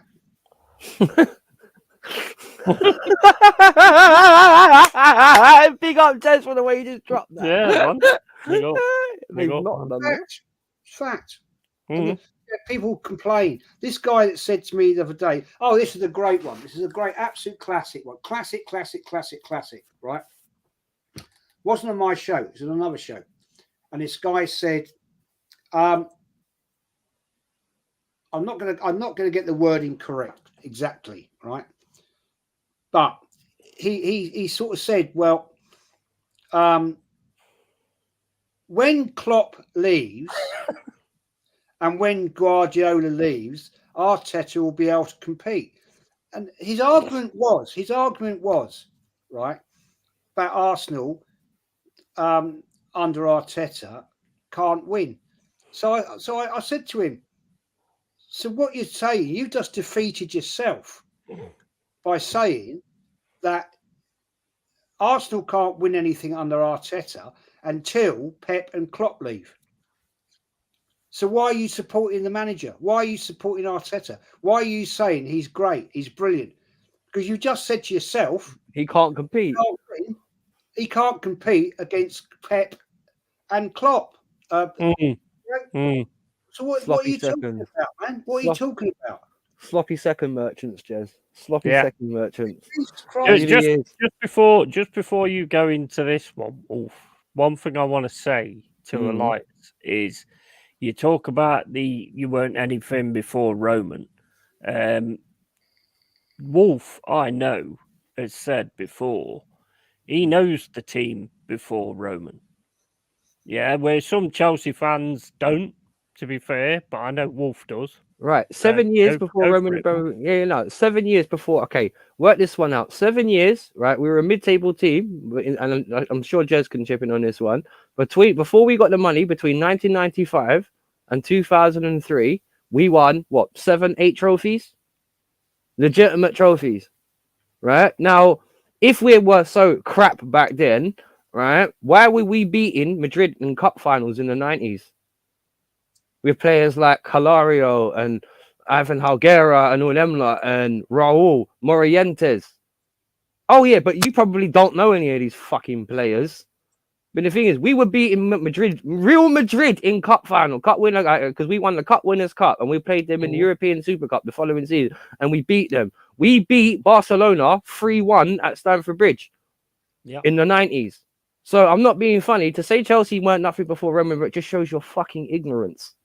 Because you don't know what you're talking about. We were already in a European Cup force already. Even Jez will back me up. Word of no lie, before Abramovich came and took over Chelsea, we were 4 points away from the winning the league, you know? 4 points. 4 points. 4. So all Abramovich's spending billions did was make up 4 points. This is a legitimate fact. The only problem we had back then was Ken Bates had run us into the ground. And it wasn't just a matter of you getting trophies to win titles. It was getting trophies to getting money, like investment to save the club. It literally was. We were on the blinker going out, get declared bankrupt and being like how Wimbledon, who are now MK Dons, were just completely flushed down the toilet. Because Jez will tell you, and Yeti will tell you, back in the day when you fucked up financially, back in the day in those sort of errors, you got flushed down the toilet. Look at Leeds as well. They got absolutely flushed down the toilet. West Ham as well, when they had their crash in 2003, 2004, when they got relegated. So don't tell me about Chelsea weren't nothing before Roman Abramovich, because we were. In fact, if you know your history, Arsenal and Chelsea's success are actually linked, because their player, Ted Drake, became our manager after winning the league with them and managed us to our first league title. So believe it or not, Arsenal and Chelsea's history is actually interwoven. So if you actually know what you're talking about, cool. You can say Chelsea were nothing or whatever else before Abramovich, but if you actually knew what you were talking about, you know how many trophies is what? Even on our worst day, we could win 8 trophies in 7 seasons. Can Arsenal do that? Right. No. He's a Spurs fan. Or Spurs or anyone else. Like, because I'm not being funny. Arsenal were competing for top honours, but if we're this mid-table team at that time, like compared to them, if we were that crap, we wouldn't have won 8 or 9 trophies in 7, 8 years, would we? So it's just like, please, man. Like, if you're on, because is he a Spurs fan? This dude? Yeah, Spurs fan. Okay, just Spurs fan. Oh, it's even worse then, bro. Your last celebration was the Audi Cup. I think it's Donald. Is it? Because it's just weird. Because no, I'm not sure who this person. I'm not trying to have a goal, but it's just one of those ones where like Chelsea were a good team because we had players like Hullet, Zola. What you trying to tell? Hullet was one of the best players in the world back in the day. Yeah, exactly. Rude Hullet in the 80s was the shit. Like, it was like we got a World Player of the Year in our team, bruv. Like what? Like it's just if you really think we were crap until Roman, you did not watch football. Seriously. You really just didn't. And I hate when people just show blind right. Chelsea 1905, not 2004. Please just bear that out because that's one thing that Jez actually and Yeti just touched on as well. I hate it when people just talk about Chelsea from 2004 onwards because we've actually got quite a good history compared to some. So you know, like, don't disrespect the badge, man. The thing is though, how can you show chess when you've never won fuck all? Well, this is what I don't understand. Coming from a Spurs fan, you're on after getting knocked out of a cup competition because you're playing decent final. Your actual owner come out and said we got our Tottenham back. After getting knocked out of a cup. Like, I'm not even trying to be rude because it's one of those ones where, like, I'm not having you trying to clown me and I'm just sitting there looking at you like that. No, it don't roll like that round here, bro. Sorry, like, and I apologize if I caused an offense to my co-panelists. You know what I mean? The thing is, loving it. Elias is actually a nice guy. I've been on his channel. He's got a YouTube channel. Yeah. He's actually a decent fella. I think the point he's trying to make is that, I may be wrong, but I think the point he's trying to make is that the differential between Arsenal and Chelsea. Now, the difference between Arsenal and Chelsea is the fact that are Chelsea a bigger club than Arsenal? I would have to say in Europe, undoubtedly. We haven't won. Are Nottingham Forest a bigger team in Europe than Arsenal? Yes. You've won 2 European Cups. Arsenal never have. We've been to 1 European Cup final where we got cheated, I have to say, and we got to a semi-final. So in Europe, Arsenal are crap in Europe. That's 8 more trophies, mate. So I don't get that. So how you can look that even if this is what Jez was saying about logic on this comment. If you know we've got 8 more than you, why the fuck would you open your mouth? That's like he's saying you've got a £5 and I've got £2.50, but I'm trying to say like my £2.50 is worth more than his £5. It's like, please use cold-hearted logic. It's simple. It's common sense. That's 8 more. And even as a Spurs fan, you're supposed to be the most profitable team in London. This is the stupid comment, Elias. This is stupid, right? And I respect you. I do. I went to your stream, start of the season. We had a great debate. Before Roman, you were way behind us in trophies. That's a pointless argument, man, because Chelsea moved on. You didn't. So you can't make that argument. You know what? All right, boys, I gotta go to do my washing, but I'll leave you with the voice of facts here. Yeah, remember this is not. They should just call him. Not forget the Arsenal history, but just call him the history and more. That's all you need to do, bro. Like, listen to Don Jetta. Put him against history. I'm telling you. Sorry, I apologize to interrupt you, but I've got to split because I've got to do my washing. Everyone, thank you for your time. Shout your channel out, mate. Yeah, just want to say before you go. Yeah, you got misses for that, haven't you? Got a missus for that. Yeah. All right, yeah. Not that, guys, no, she's at work. So I've got to do my own. I just want to say this has been absolutely epic. It's been great having two people on who, you know your shit, you know your football and all that kind of stuff. And it's been brilliant having both of you on. So, Wolfie, if you want to shout your channel out, buddy. Big up everyone, and big up Elias as well. I'm not being spiteful, bro. I'm just simply using logic. I'm not a tribalist person, bro. If Actually, Spurs you're on win it, the channel, so yeah, I'm on. Oh, is he? Oh, that's even funnier. That's even funnier if you're on mine as well. But either way, yeah, good luck to Spurs. You know what I mean. But yeah, thank you everybody. Thank you, Jez, Tony, everybody, Yeti as well. It's been a great day with everybody. Thank you for all the streaming and all the laughs and the giggles. Great Arsenal match as well. Wish the Villa game would have lived up to a bit more hype. But you know, big up the chat as always. The regulars, BVB, David, you know, Elias, everybody, E. Rossi, everyone. Thank you for your time. God bless. Stay safe, and I am out of here. Thank you, Yets. yeah, Thank you, man. Good to see you. I mean, Good stuff, man. before I have to go, I mean, Elias, would City be there without the Sheikhs? No, it's the same for Chelsea, mate. You can't make that argument because they attract those owners. You've got a multi-billionaire owner, right? The only difference is he hasn't invested. Now, the one thing I have to sit here as an Arsenal fan is I can't sit here and slag the Cronkies off because they have invested. Yeah, they've invested billions of pounds into the club. They paid the stadium off. Every season, they give money to our managers in the fact they didn't to Emery, which I think was wrong. They have to Arteta. Every summer season, he gets 200 odd million pounds. The fact is, he just buys crap. I'm not blaming just Arteta. I'm blaming Edu, and I'm blaming the rest of the board. They buy shit players. Yeah, when we bought Kai Havertz, we could have bought two other players for 35 million pounds. Yeah, we could. Yeah. We could have. Yeah. And you've admitted it yourself, Elias. Our investments have been way poor. Yeah. So don't blame Elias. Don't blame other teams with money, right, for buying better quality players. You've had the money. Big up Nico. So mate, Elias, look, sorry, mate. I like you. You're a great guy, and I've had great talks with you. Don't blame other clubs for buying better than Tottenham have. Because Tottenham have bought shit. So at the end of the day, you can't compare the two. You know, if Tottenham has spent, look at the players you bought, right, when you sold Gareth Bale. Look at the players you bought with that money. What Man City do and what Chelsea have done in the past, they've had a proper management structure, right, and proper managers, and they've bought the right players for the right price at the right time.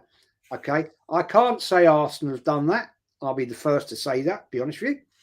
But there's no point in making the argument Chelsea wouldn't have been there because of Abramovich, or Man City wouldn't have been there because of the Sheikhs. That's it. If they've got that, good luck to them, and you've got to compete with them. Newcastle have got the richest football owners in world football, but they haven't yet done that. Will they do it? I don't know. It's interesting. It's good debate for the next season or season after. But you can't compare the arguments. No. You're not fighting on the same level. You know, I mean, it's been a great debate, mate, Elias, and I do respect. He's been absolutely awesome. And one thing I would add to that, the amount of money that Spurs pull in, you should have been fighting for the title a long time ago. If your owners weren't stringent with what they've spent, you know, I think you would have been fighting for titles a long time ago. But they have been stringent, and that is kind of like why you. So, I mean, I can see good things going on now, but he's got to build on that as well. And I think the thing is, it's something personally I don't like in football. I think it has, to my view, call me old school. It's ruined the game in my book, but nothing I can do about it. I've got to go along with it. It is what it is, you know. I'm not going to sit here and cry. I will never sit here and say, "Oh, because Newcastle, Man City or Chelsea have had multi billionaire owners, we can't compete with them." Well, we have. When Abramovich was here, right, we won FA Cups, right? You know, and we competed. All right, we weren't great in the league, I'll admit that one, but we outplayed and beat Man City. Man City have moved on, and they're a fantastic team. But people make an argument that I quoted that fella the other day. It's on. It wasn't my chat; it was somebody else's. Saying, "Oh, when Big up, when Klopp and Guardiola leave, Arteta can compete." But what? Well, then why are you backing him? You're telling me that he can't win anything when they're still here. So you just defeat your own bloody argument. Yeah. That means you're telling me, even though you back Arteta, you're telling me that he can't win anything because he's not as good as them. So make it make sense, people. Yeah, I agree. Big up Edis BBQ Quest.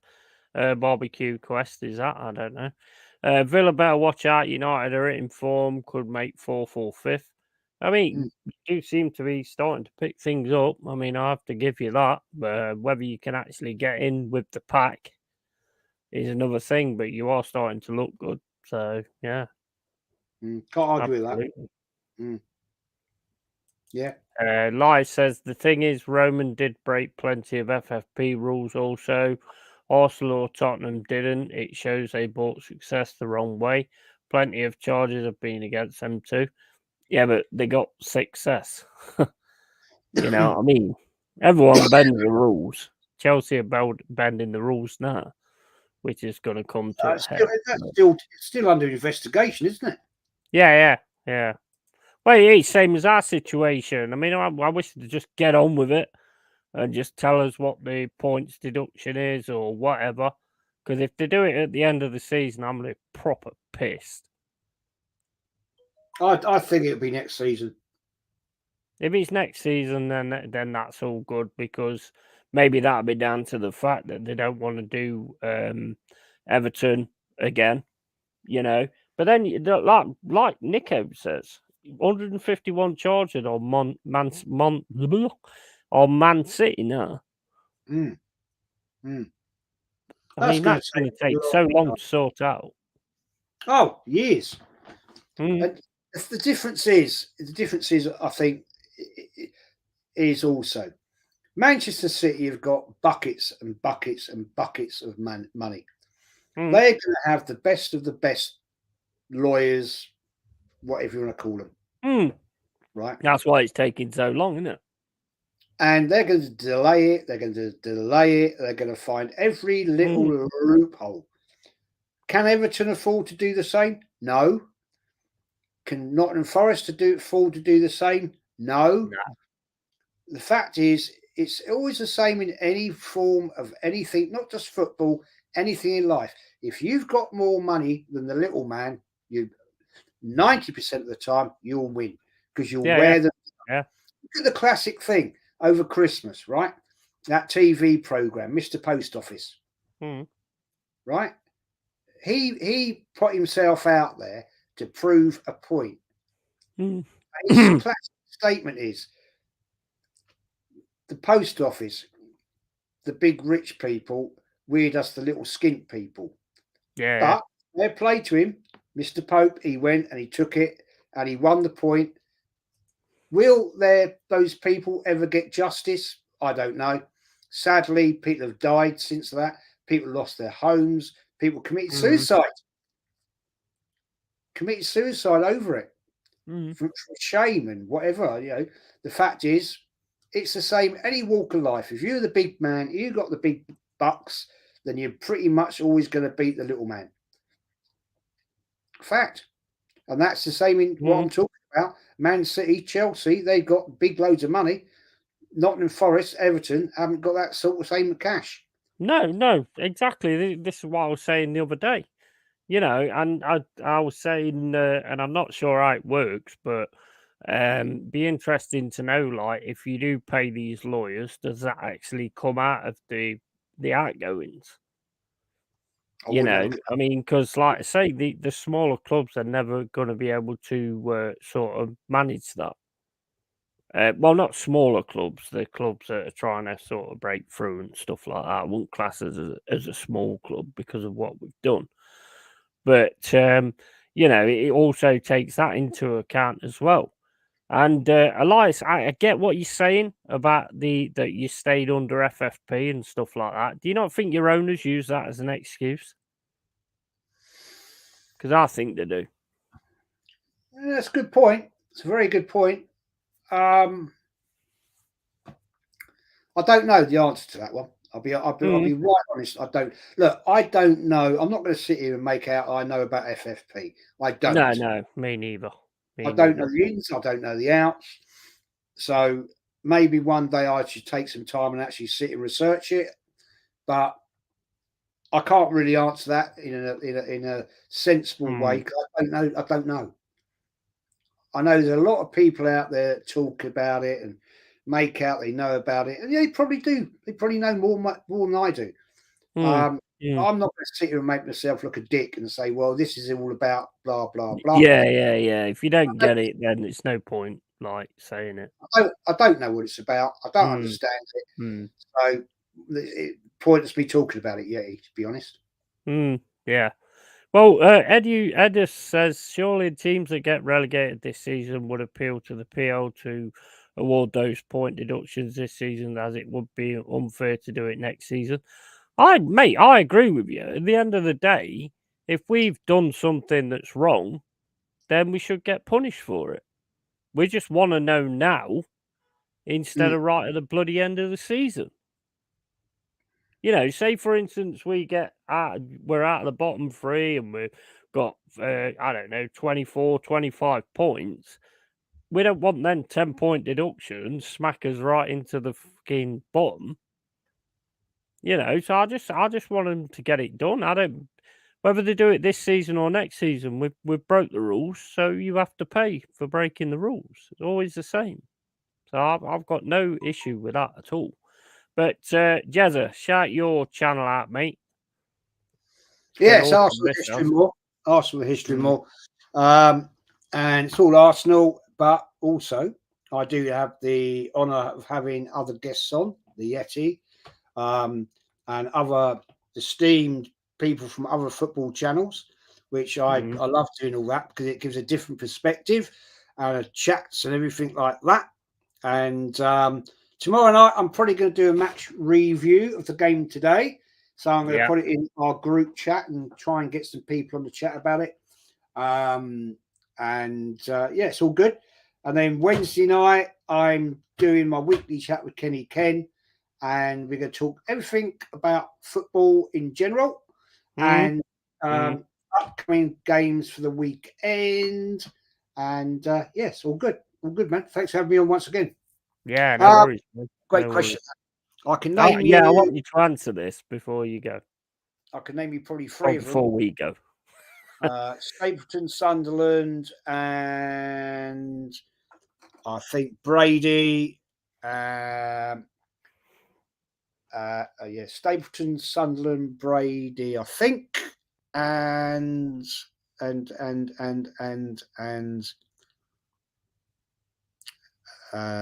I can't figure it out. I can't remember. It's such a long time ago, man. That is a long time ago. I was 3 years old then. Yeah, I was at the game, but I can't. It's a long time ago.